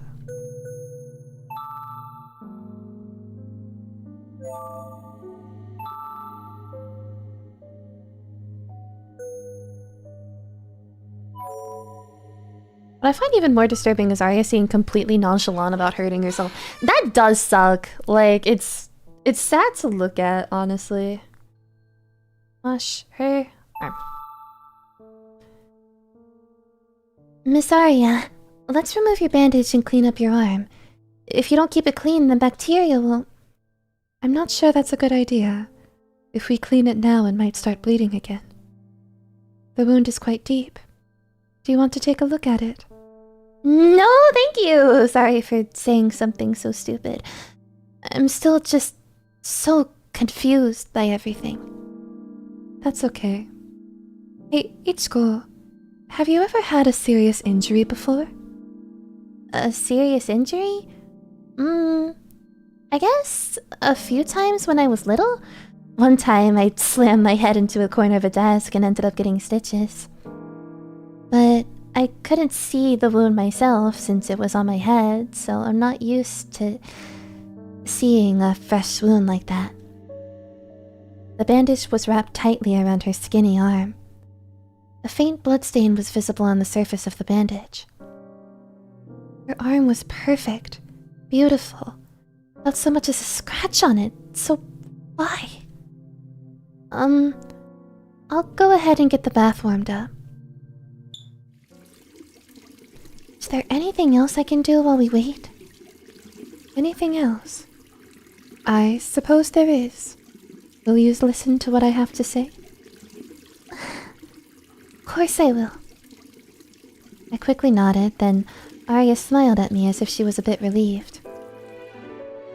I'm sure you have a lot of questions after seeing everything in that room, but there's something I need to tell you first. You see, Ichigo, I am incapable of feeling pain. What? She can't feel pain. What did you say? You heard me, didn't you?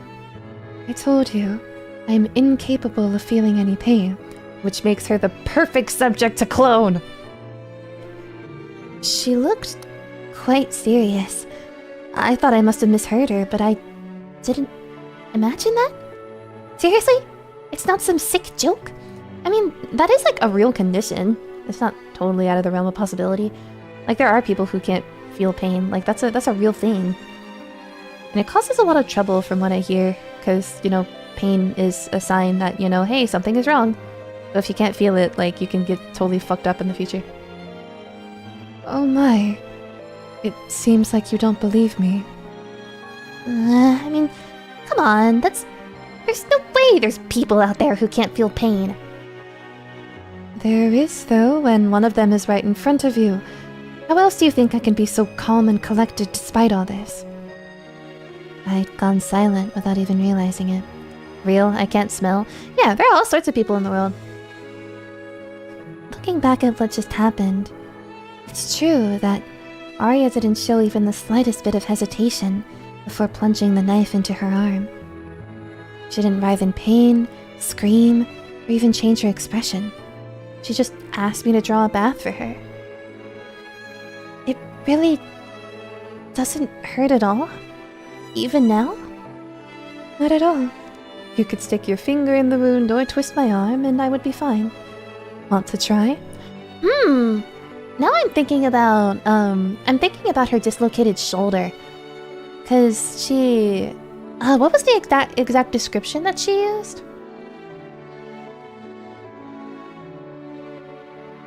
Something like it wasn't moving the same? I can't remember.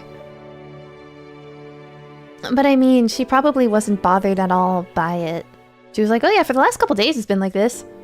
Like, oh, yeah. you have a serious injury and you didn't feel it? Stick my finger in the wound? Why would you see that? I'd never do that. Really? I guess you believe me then. When you ask so directly, Okay then. Is this something you had since you were born, or at least as far back as you can remember? No, this happened to me later in life. I first noticed it when I was 16. When she was 16. Her words startled me because she spoke as if this happened sometime in the past. A young Arya, the garden without the air raid shelter, and a younger Amane. Those two photos I saw overlapped in my mind with the image of her right in front of me.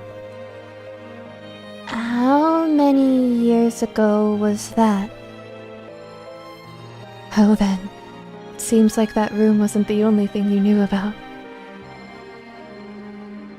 Very well. The bath isn't ready yet, so come with me, Ichigo. I'll tell you everything you want to know. Lore? Looking out the window, I could see the sun had just about finished setting. There were already tons of stars visible in the twilight sky as they emitted a faint light. So, I don't know what you've seen or how much you already know. As she said this, she took her finger and flipped through the book about woodblock prints. I always keep this picture of my mother close to me. This was taken around the time we moved from Ura Kasumigaseki to this house. I was only 5 years old. 5. That was 1938. 28 years ago. So she's 33. 28 years ago. So this photo really was taken before the war. Which would mean Miss Aria is... She was much older than I was told, and from a completely different generation. Oh, the Yuri between them suddenly feels... That's crazy! Still, while the woman before me may very well be a grown-up, she can never pass for any older than about 20. This isn't a matter of someone looking younger than their age. It's almost like her body stopped aging. I used to get fevers a lot back then, and my mother would always get so worried. I was born with pale skin and light hair, and my body was always frail. Was she an albino? It wasn't until I was in my teens that things started to get better. My condition stabilized quite a bit. And I was able to live here without any hardships, even during the war. Even during the air raids, I knew almost nothing about what was happening outside the confines of his property. I only knew about all the destruction in Tokyo when I saw the photos after the war. I remember it vividly. After all, I was 16 at the time. In 1949, right at the end of the year, I suffered a very serious injury. My inability to feel pain started after that. That was the year I was born. Ever since then, she... Was that an after effect of your injury? I don't know. However, the new year began, and that's just how I was. My appearance hasn't changed since then either. There's something you're keeping from us. I honestly didn't even notice until someone pointed it out to me several years later. She was speaking about everything so plainly and matter-of-factly that it was making everything she was telling me very hard to believe. Nevertheless, I'm staring at someone who has something going on with their body that I just can't explain away with common sense. No matter how much I question it, I don't think I'll find an acceptable answer. If Miss Aria's body was artificial, though, that would be a very different story. I looked down again at her wounded arm. It didn't seem like much more blood had soaked into the bandage than before. It seemed like it finally stopped bleeding. Great. Now I'll be able to show you. Oh, Miss Aria, please don't! In a matter of moments, the bandage was completely unwrapped.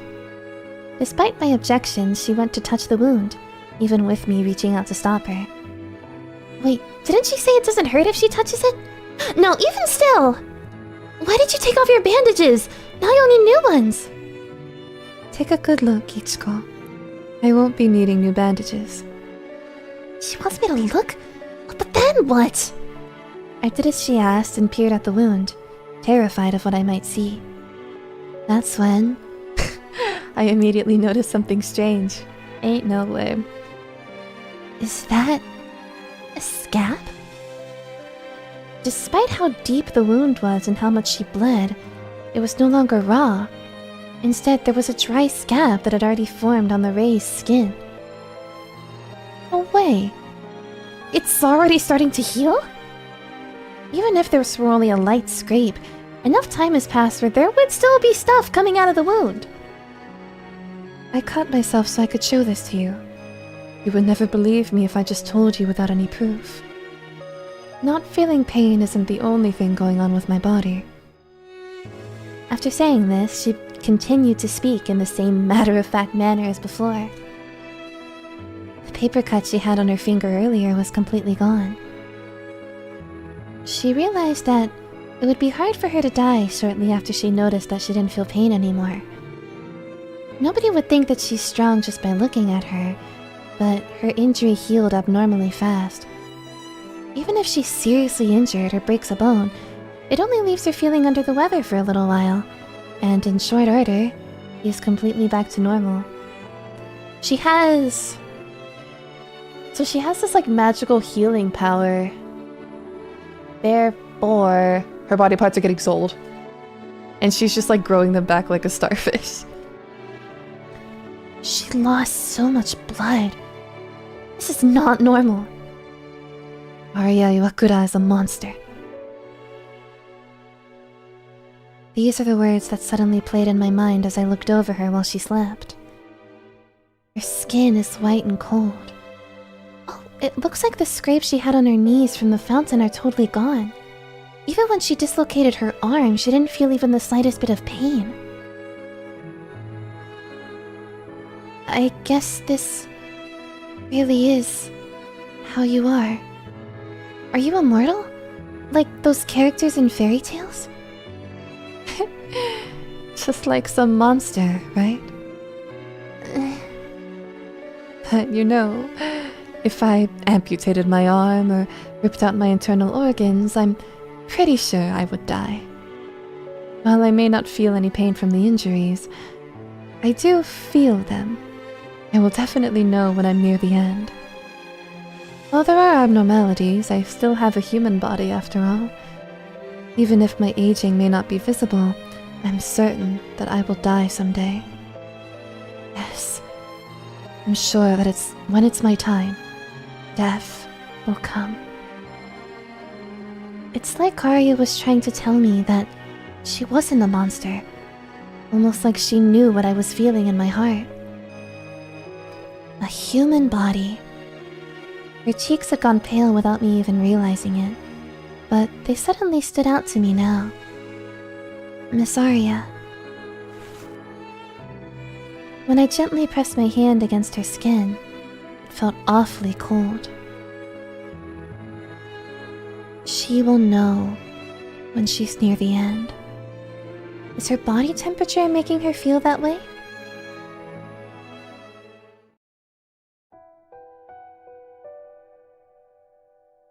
I hastily filled the bathtub with hot water and left the bathroom. I could feel Arya's presence as she took off her clothes on the other side of the door. She said that she has a naturally low body temperature, but was her skin that freakishly cold because she lost so much blood? Girl? Did y'all hear my dog? Girl, what? You are staying here.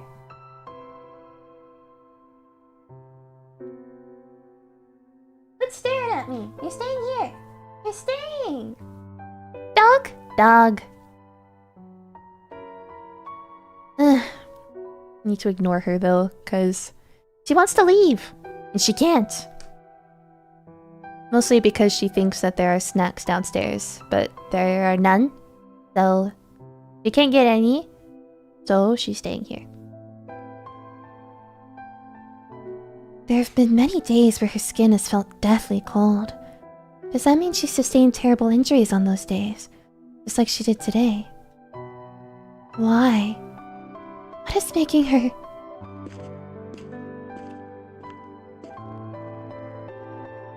Ichiko? Mr. Amane. My apologies for all the surprises today. How should I even respond to that? It's like I'm tongue-tied. No need to push yourself. It's only natural to feel perplexed by all this. I'm guessing Arya already told you about how things work for her, but I have some more things to tell you. However, I think that can wait until tomorrow. You don't look so well, so please get some rest once Arya's gone to bed, okay?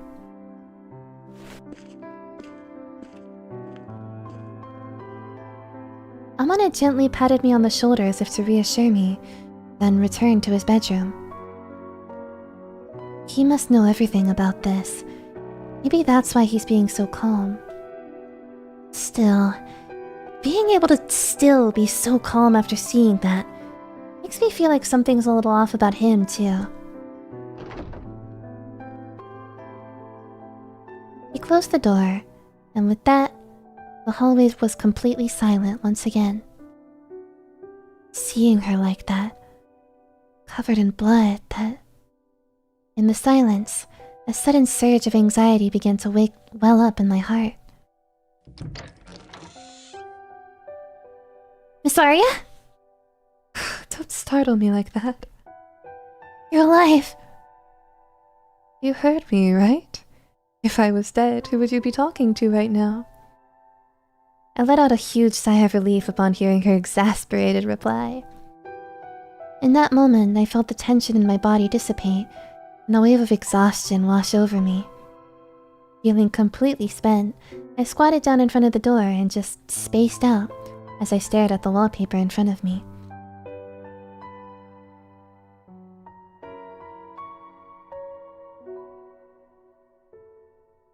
The morning sun came, and I'd barely slept a wink.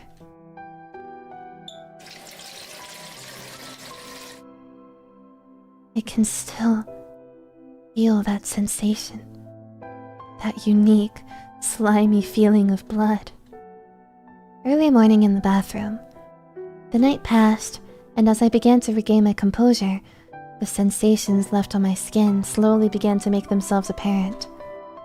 Goosebumps spread from my arms to cover my entire body as I recalled the anxiety and fear I felt seeing her bleeding like that. It was a good thing Mr. Almond took over, but I can't stop thinking about what would have happened if the bleeding didn't stop. I can't be thinking about stuff like that. What I saw with my own two eyes, when compared against common sense and reality, all felt totally mismatched. Miss Aria is 33 years old. 33? I wonder what month she was born.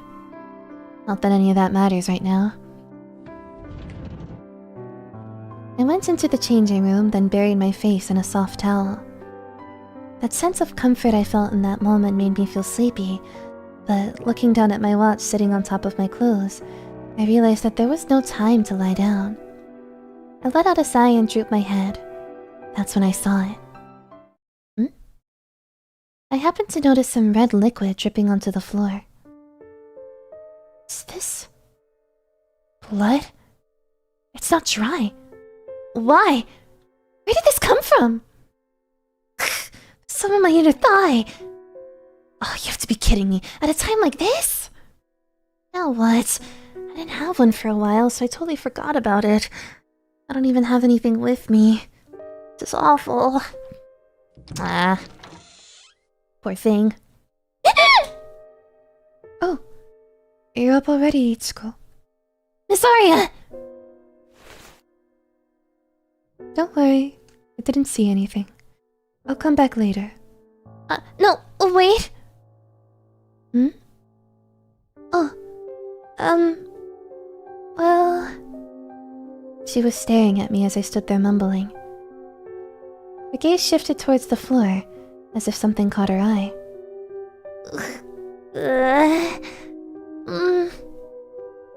So that's what it is. There's some on that shelf over there. Shelf? Go back to the bathroom. I'll clean this up for you. No, it's fine. I'll take care of it myself. No need to worry. Go and rinse yourself off again. Oh, it's so dirty. I couldn't possibly ask you to clean. There's nothing dirty about it. It's fine, Ichiko. Aria narrowed her eyes as she looked at my beet red face. This poor girl. She gave me a warm, reassuring gaze. Why? Looking down, I could see the bandages peeking out from the cuffs of her sleeves. How can she still look so beautiful? Even on a completely, utterly messed up day like today. Maybe it's because I didn't sleep much, or maybe it's just me being a woman right now, but it felt like my heart was shaking like crazy. Crazy line, by the way. I felt so pathetic, and all I wanted to do in that moment was cry. No, I have to keep it together. If I let myself go, they might think that they won't be able to tell me anything.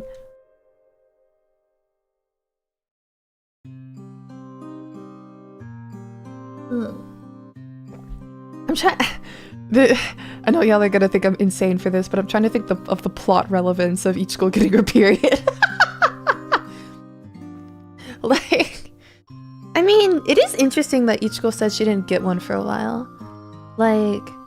Because things that can delay it are, you know, like stress. So I wonder if she's been like particularly stressed recently and that's been affecting her cycle. Poor thing. I'm so sorry for worrying you. Are you going back to bed? It's after 6. I imagine you didn't have breakfast yet, so if you're feeling hungry, I can prepare something. That won't be necessary. Please go to bed, Ichiko. You didn't sleep yesterday, right? You have bags under your eyes. Usually, only people older than me look that tired. What? Was that a joke just now? Maybe I should laugh. You don't have to worry about it so much. You're just so honest, and it's so cute that I just can't help but laugh. I'm gonna pop out now. Have a good night, everyone. Bye. See you later, YTK. I hope your homework went well. Or your writing? Reading? What was it? Reading, I think. See you later. Come on. About yesterday, I still haven't... Yes, I know. Let's talk about that later. Please just lie down a bit for now. This isn't just a matter of not getting enough sleep. But I have work. I'll tell my father that I wanted to let you rest. As for Akari, I may have to fill her in a bit. I need to make sure she replenishes your supply each month too. Yes. Of course. Thank you so much. Ichiko, your cheeks are still quite red. I thought it was from the bath, but you might be a bit feverish. I felt the cold palm of her hand gently cover my cheek. Ah, your hand is so cold. It feels nice. I'm glad. Now close your eyes. You can sleep as much as you'd like today. Good night, Ichiko.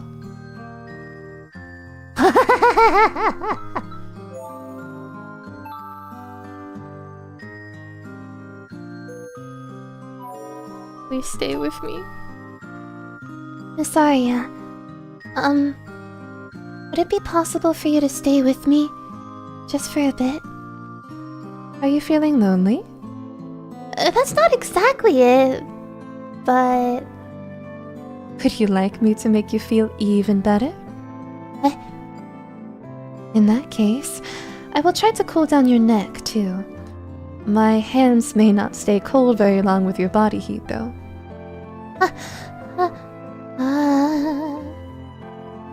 I'm so stupid. Why did I stop her? At this rate, my temperature's gonna spike. Actually, I think I'm fine. Sorry for being so selfish. You can go back to your room and relax. I see. Well then, how about this? Your hands are hot too. Miss Arya? What are you doing? Arya leaned over the bed, grabbed both of my hands, and pressed them against her cheeks. I'm lending you my face for a moment. It's nice and cold, isn't it? You can do the rest. She's so strange. Her face looks even more lovely and vibrant than normal, and I couldn't help but burst out laughing as I lied there staring at her. Even though we were looking at each other so up close and personal, this is the first time I've laughed and smiled like this instead of getting flustered.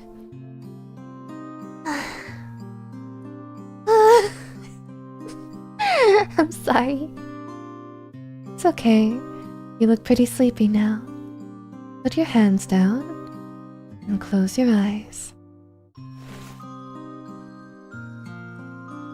Your hands, your forehead, feels so nice. Good night, Ichiko. Good night, Miss Arya.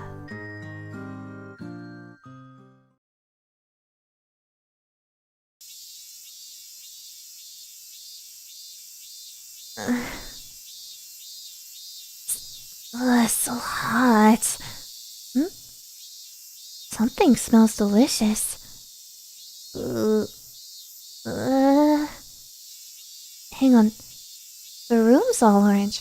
Is the sun setting? Wait, the sun's setting!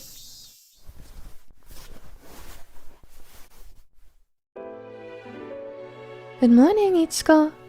It's time to eat. Miss Aria. Wait. Time to eat? Did you make this for me? Of course not. I spoke with the girl working in the kitchen this afternoon. She was really worried about you, so she made you something that would be easy for you to eat. Oh. Oh, Sui did. You didn't eat anything before bed, so I'm sure you're hungry. I'll feed you, so I just need you to turn towards me. No, that's okay. I'm not that sick, you know? Why not? Besides, I want to take care of you. I went to all the trouble to heat up this soup for you, you know. I really appreciate that, but... Is it off-putting? Even if it's just opening your mouth? Of course it is. I'm not a baby anymore. That's what I was thinking, but... judging by that displeased look on her face, I think it'd be best not to resist anymore. I should probably just follow her lead here. Okay, then... There's no rush. It still needs to cool down a bit so you don't burn your mouth. Welcome in, Shiny. I think that's how I read it. Thank you for dropping by. With that, she placed a bowl of soup on the tray in her lap and started fanning the spoonful of soup with her hand. I guess it'll be okay. I hope she doesn't spill it. I was feeling so nervous, but watching her try her best for me like this made it easier for me to calm down. But that's when I noticed that there were onions mixed in the soup. Wait, why are there onions in it? Sui definitely knows that I don't like them. This should be good. Okay, open up. Nice and wide now. What kind of choice is this?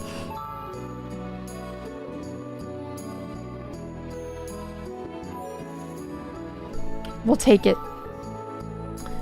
There's nothing I can do. It'd be stupid to keep refusing her. Ugh. That's good, Ichiko. You hate onions, don't you? What? You knew? That girl told me. But I thought that you might be able to eat them if I fed them to you. Arya looked very satisfied with herself. This will help you feel better. Even though there's no way I would ever eat onions. Well, if they help you feel better, then you should be eating them too. No way, they're so gross. But you have to make sure your bowl is empty, Ichiko. Come on. I just want you to feel better as soon as you can. So come on, just one bite. You can do it. Arya held out the spoon again. Her thin, white arm peeked out from her gently swaying sleeve. Wait a second. Did she already removed the bandages I rewrapped for her yesterday? I could have sworn they were still there this morning. Wasn't her wound on the other arm? I shifted my gaze and realized that there were no bandages or any trace of a wound on either arm. That means what she was telling me yesterday really was the truth. It healed even faster than I thought it would. Ichiko? It's spilling out from the corner of your mouth. Here, I'll wipe it up for you.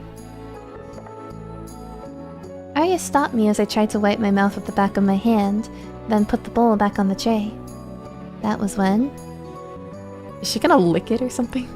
Hi, Sif. Always nice when a hotel room comes with complimentary HDR. What is HDR? She gently put the spoon down, at which point I spotted a large, open wound on the palm of her hand. It was so cool, dry, and soft. She stroked my cheeks with that same hand countless times until I fell asleep. And now there was a deep, straight-line gash from the base of her thumb to her pinky finger. There's no way I wouldn't have noticed a cut that big. What happened to you while I was sleeping, Miss Aria? The shock of this discovery made my gaze waver. Suddenly, I was pulled right out of this relaxing, comfortable moment and smacked upside the head with a dose of reality.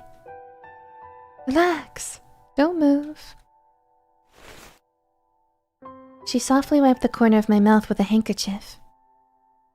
How long was I asleep for? I would say about 10 hours or so. That long? When I thought about the fact that the sun was going down, I could estimate on my own, but hearing that exact number made my blood run cold. It's fine. It can be hard for a live-in housemaid to distinguish between work and personal time. I really should have let you have more time off. That's why I'm telling you, you aren't committing some grave offense by taking a day to rest. Up until very, very recently, I could have accepted what she was saying without any hesitation. But now I can't help but worry about something happening to her while I'm asleep. The mere thought of that was enough to make my stomach hurt.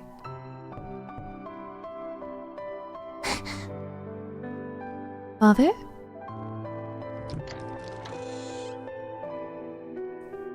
Aria, I see Ichiko's awake now. Did you sleep well? How are you feeling? I'm fine. I'm sorry about everything today. I didn't get any work done. Please, one day is of no consequence. By the way, I just finished making some coffee.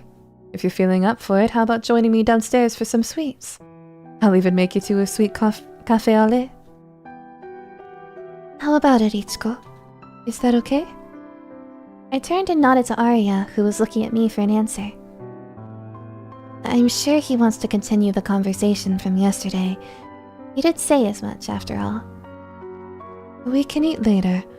I'll just clean this up for now. Please leave it there. I'll take care of it myself later. Really? Yes, thank you for the soup. No problem. Well then.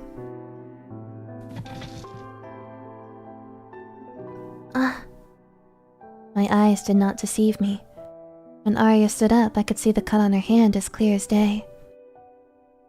I can only imagine what else they have to tell me at this point. Maybe it was because of everything that happened yesterday, but just thinking about it was enough to make my body completely stiff.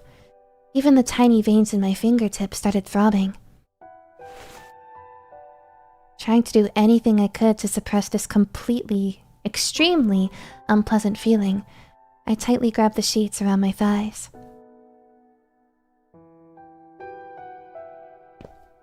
I then walked quietly down the stairs behind Arya. I could smell the bittersweet aroma of coffee as soon as I got to the bottom of the stairs. Are we meeting Mr. Amane in the breakfast room? No, in the drawing room. Look. I stepped off the stairs and looked over toward the drawing room, where I saw Amane standing there with a pot of coffee in his hand. Drawing room.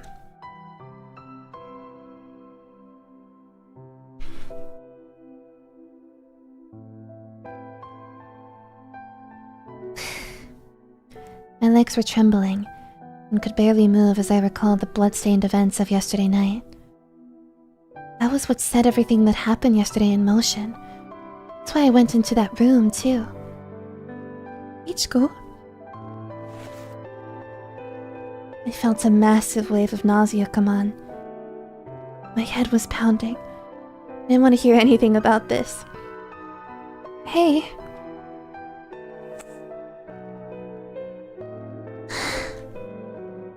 It's so obvious. You just touched the wound on her palm. Come here, Ichiko.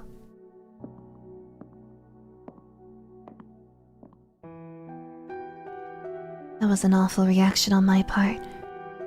If I turn back now, it'll look like I'm freaked out about the wound. But I feel disgusting. I just don't know what to do. Will they kick me out if I'm honest with them and say that I don't want to know anything else? There was hardly any time to think as I walked the short distance over to the drawing room, but my head was absolutely spinning as I tried to decide if I should stay or run. Maybe it'll be easier if I just know everything. That's about all I could convince myself of at this point.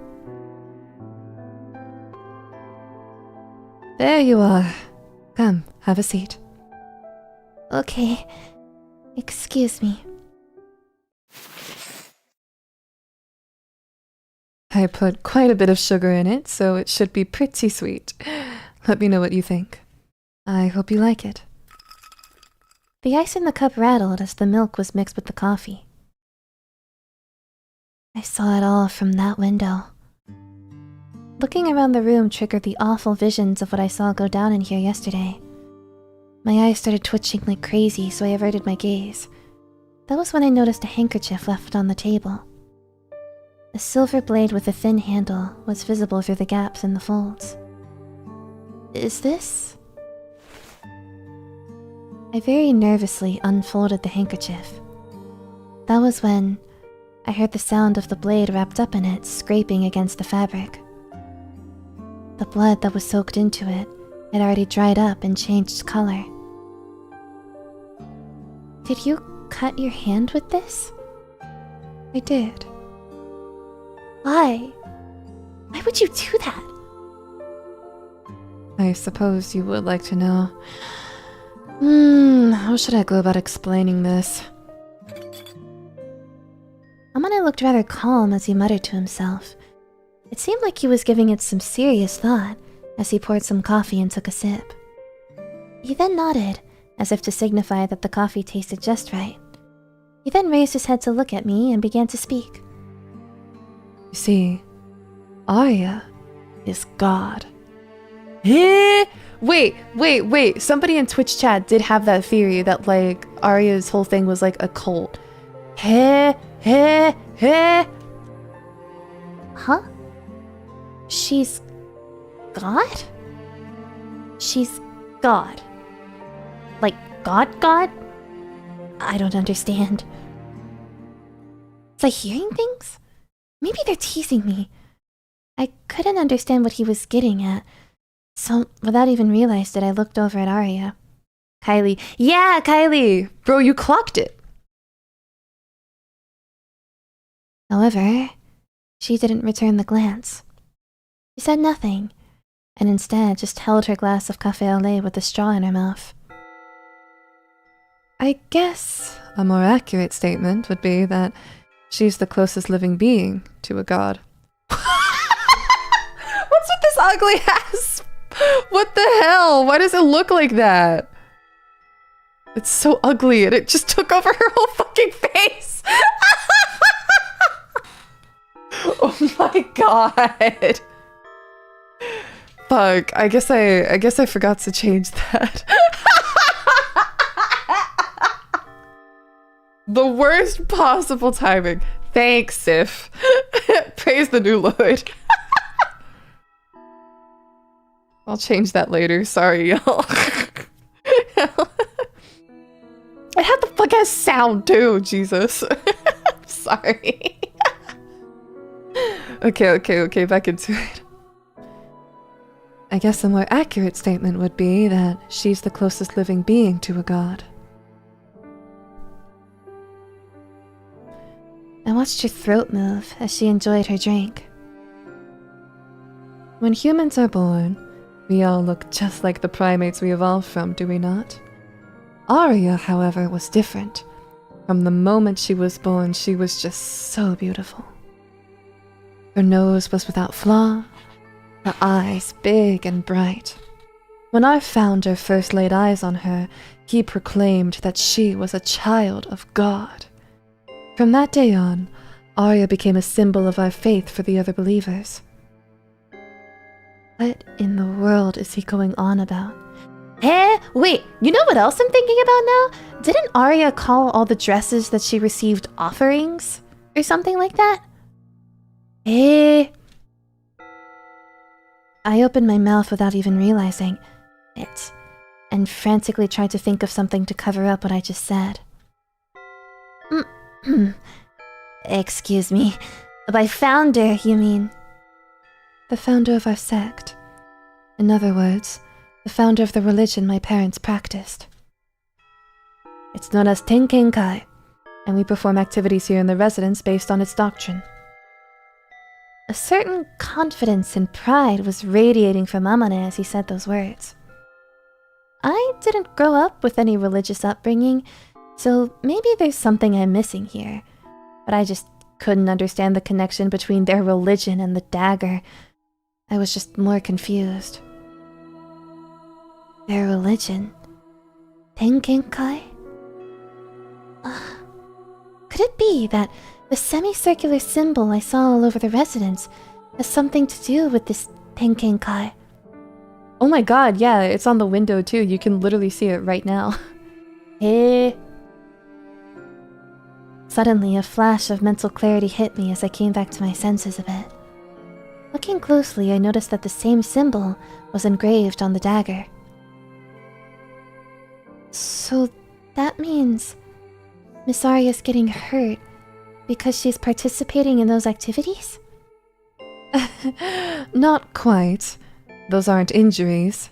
They're donations. Aria is spilling her blood to prove the existence of God, and thus giving salvation to all our believers. Eh? Yeah, I never would have gotten that. Amane continued in a calm tone. Listen, the great God bestowed upon us wisdom and morality in our hearts, and always showed us how we should live and die from the heavens. However, humans are extremely pragmatic and foolish creatures. It is evident that the miracle of our lives is part of God's domain, but we easily neglect and forget about what we cannot see with our own eyes.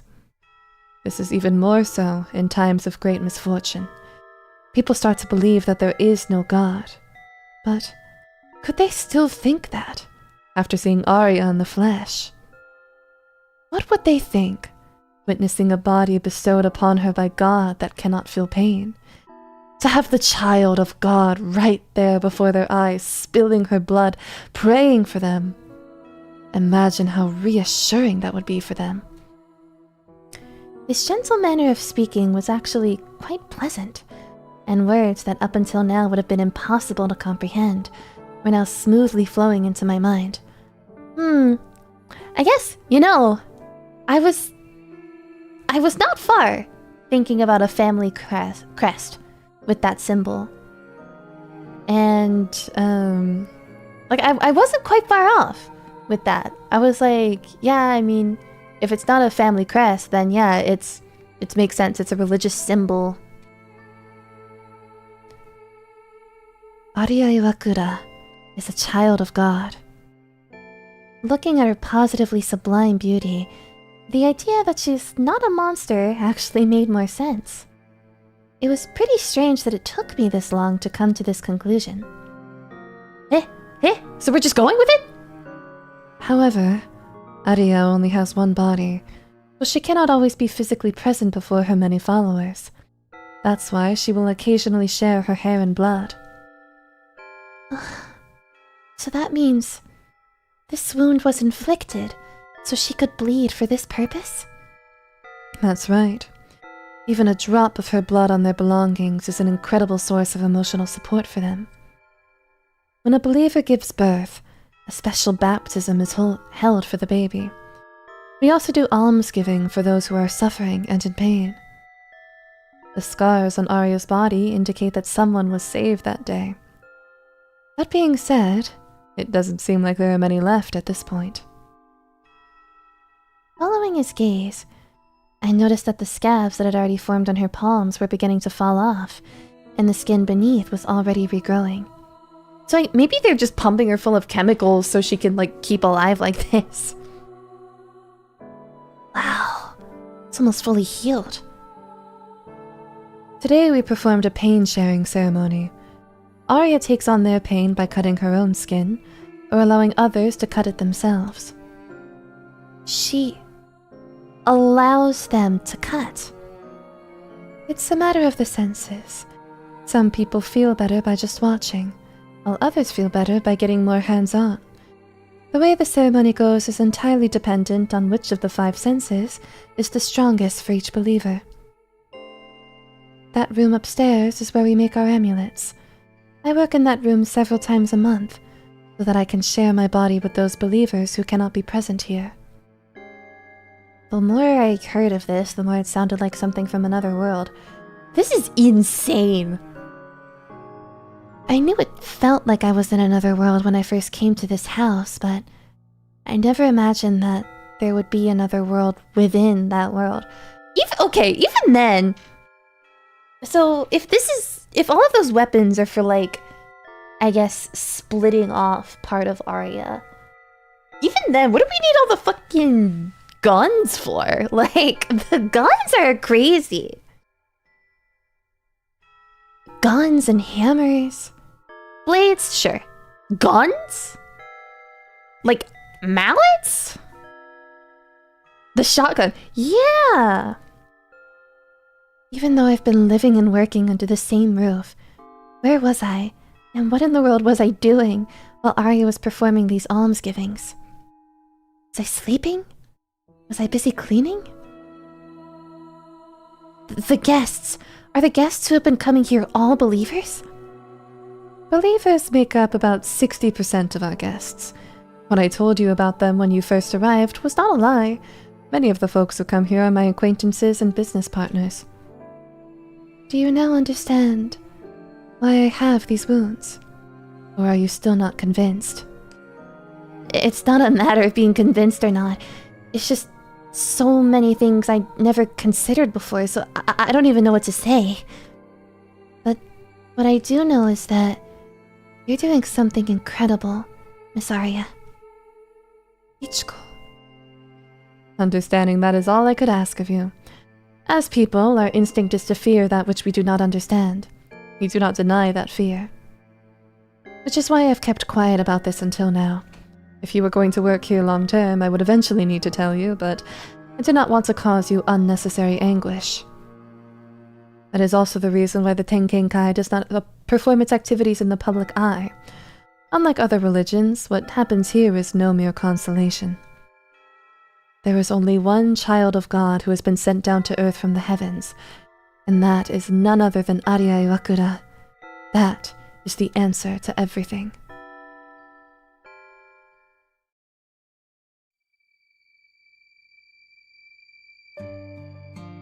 What the hell?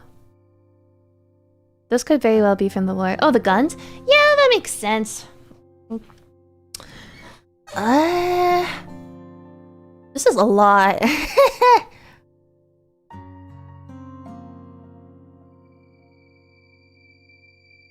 Like, this is just crazy to wrap my head around.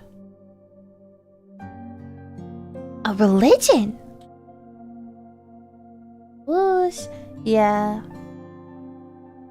I should pay more attention. You're all good.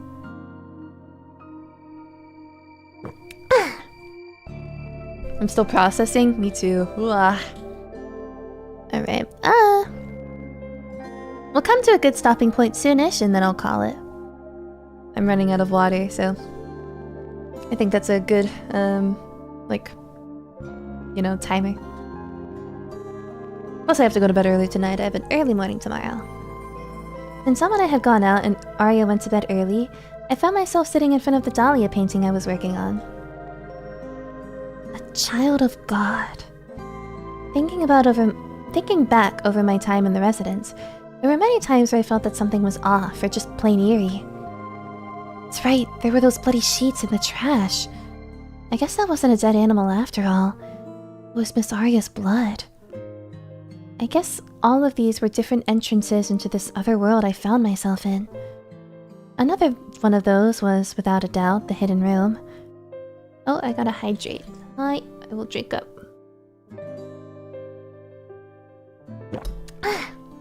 You can't spam hydrate anymore. I think I turned that off. If he was always able to explain it with such calm and care, he should have just told me about it from the beginning. Although, I guess if he did that right after I got here, I would have gotten spooked and ran away. I guess he was right to wait until now. For now, at least, I should be able to keep working like I always have. I never expected things to go in this direction. Now that I know about all these things I was in the dark about, there's no way things will be the same. The fears and worries I had about Arya being something that wasn't human faded away, but in their place arose new, very real concerns about the situation. What am I supposed to do from now on? Is it even acceptable for a totally normal person like me to get close with you, Miss Aria? Of course. My religious standing has absolutely nothing to do with you, Ichiko, so you don't have to change a thing. I'd be happy just knowing that you understand the reason I sleep past noon sometimes isn't just because I'm lazy. I never once thought you were being lazy. Oh, really? That smile feels like more like her usual self. Ha ha ha. Yeah, you could tell I'm losing steam. I may be asking you to do some additional things around the house. Mainly, cleaning and tidying up the room after our guests leave. I explained the situation to Akari quite early on so that she could help me manage my work schedule more efficiently. That's why she's been helping out like this. And now, I could finally tell you too, Ichiko. I'm sure it'll take you some time to get used to it, but if I could start asking things of you here and there, it would be a huge help.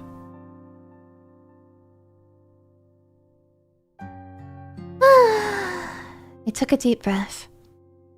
When all was said and done, even if I found out all the secrets hidden in this place, it's not like anything was really gonna change for me. While it was true that I was stuck in a strange situation, knowing what was going on has eliminated much of the fear I had. My heart isn't quite as heavy anymore. Even if their methods are peculiar, they're doing everything for the sake of helping people. I don't want to see Miss Aria cut herself like that again, though. It's also really creepy that she has to give her hair and blood to people.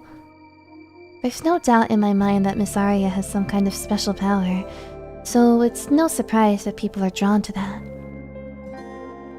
I'm exhausted. My thought process suddenly stopped, and words started spilling out of my mouth. That's enough of that for today. More than enough, in fact. I just have to turn my brain off and face my canvas. I feel like I should be resting instead of painting, but whatever. Besides, I don't feel all that sleepy yet. Oh, I know. Maybe I should try that. I decided that I would paint over the dahlia's petals that I'd already completed, which would thicken them up and give them a sort of three-dimensional effect. I think the art book I was reading called this technique impertment or something like that. I mixed a bunch of colors together and painted the petals a deep crimson. It's a nice color. A big dahlia was blooming on my canvas. Even if you clip it, it will beautifully bloom once again. Something that doesn't die even when it's cut down. It's like Miss Aria. In that case, I need to do more. The petals were pure red, like the blood that runs through the veins of her beautiful body. The shadows were a deep green, just like the color of her favorite dress. More. The canvas was dry soil, and my brush the watering can. In due time, plants sprout from the moistened soil, buds form from those stems, and then flowers bloom. That should do it. My very first oil painting. I've been so worried about how long it would take to finish a piece ever since I got these supplies. I started painting tonight around 8 o'clock. Now it's just before midnight. Up until today, I thought it could easily take more than a month to finish it. Yet, I somehow finished in just 4 hours. Ichiko? Oh, Miss Aria. You finished your dahlia painting! It's just like a real flower. How beautiful. The petals look like you could just pluck them off one by one. I can't believe that this is your first oil painting. It's only been a week, hasn't it? You're incredible, Ichiko. Aria's eyes lit up as she stared at my finished work. I felt a sense of relief as I looked over her, but I didn't feel that sense of elation that would make me want to jump for joy. I really wonder if things can be like they were before.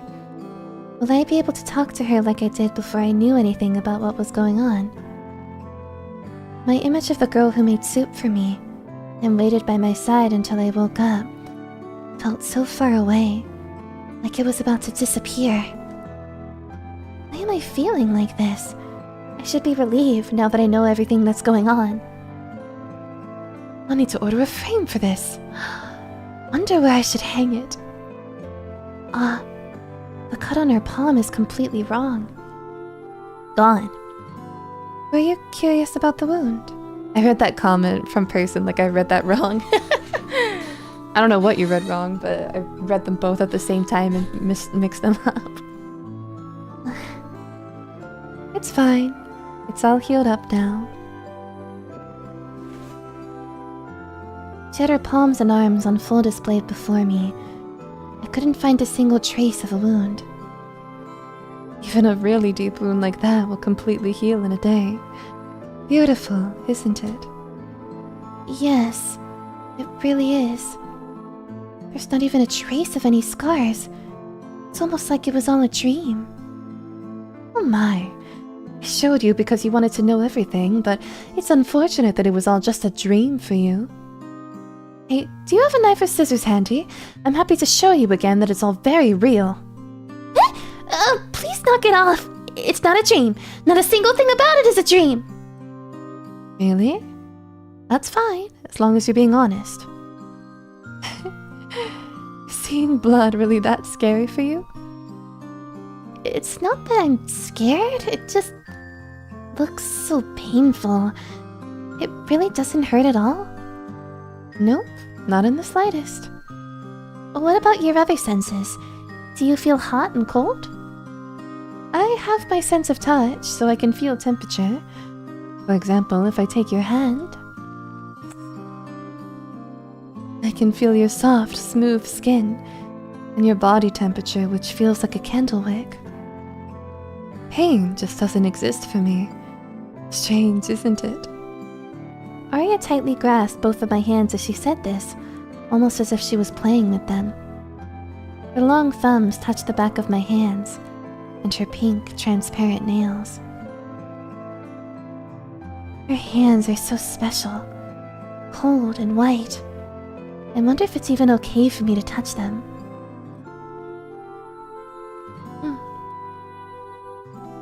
Even if it isn't, I don't want to let go, but... Hey, Ichiko? Will you still be here tomorrow? You're not going to leave, are you? Miss Arya, of course I'll be here. I'm the one who said I'll be here for autumn and winter and long after that too. But something's different about you. No way. If I can live here doing what I've always done, even if I have to do some extra tasks, that's enough for me. I see. Then I'm glad to hear it. Huh?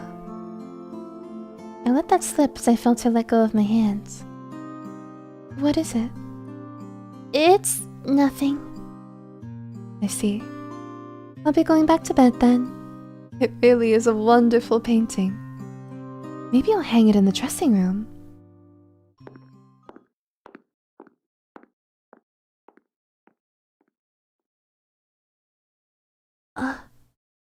She's leaving. The reason this painting turned out so beautiful is because I was thinking of her. I wanted to tell her this before she left the room. However, this shade of red... I looked at the canvas again and immediately decided to keep quiet. Because I realized that the color choices I made for this piece were heavily influenced by the blood I watched her spill. I collected my thoughts and came to the conclusion that this was nothing I should be praised for. She said that she cuts herself, and sometimes people cut her.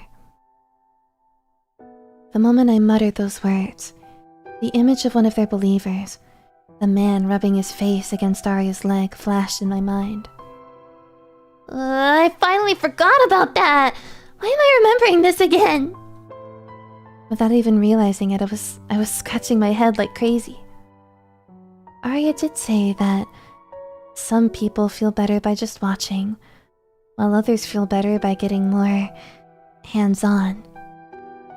If that man really was a believer, then I guess that's what she meant by hands-on. Still, even though I know the reason behind it, I just can't bring myself to accept it. I think I'll clean up. For now. Desperate to distract myself, I filled a can with brush cleansing oil and spent the rest of the night tending to my art supplies.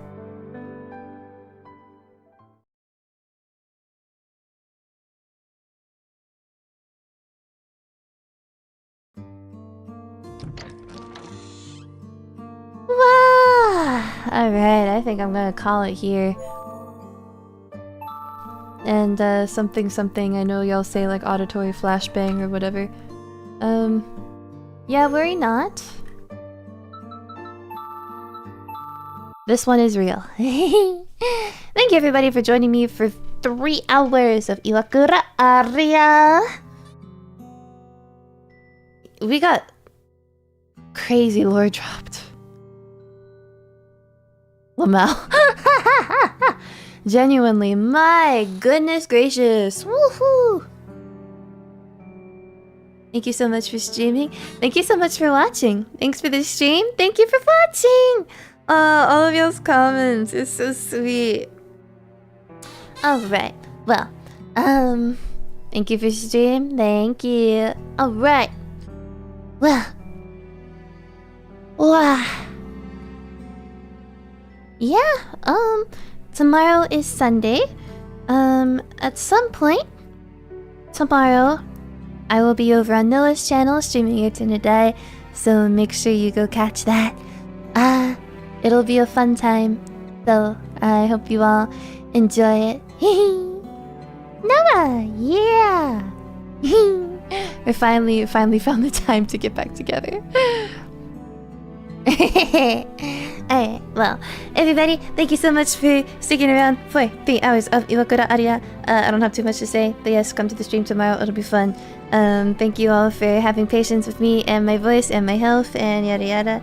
I'm very grateful to have all of you as my kind viewers. I shall arrive. Yippee! Yeah? With that, everybody, thank you so much for watching, and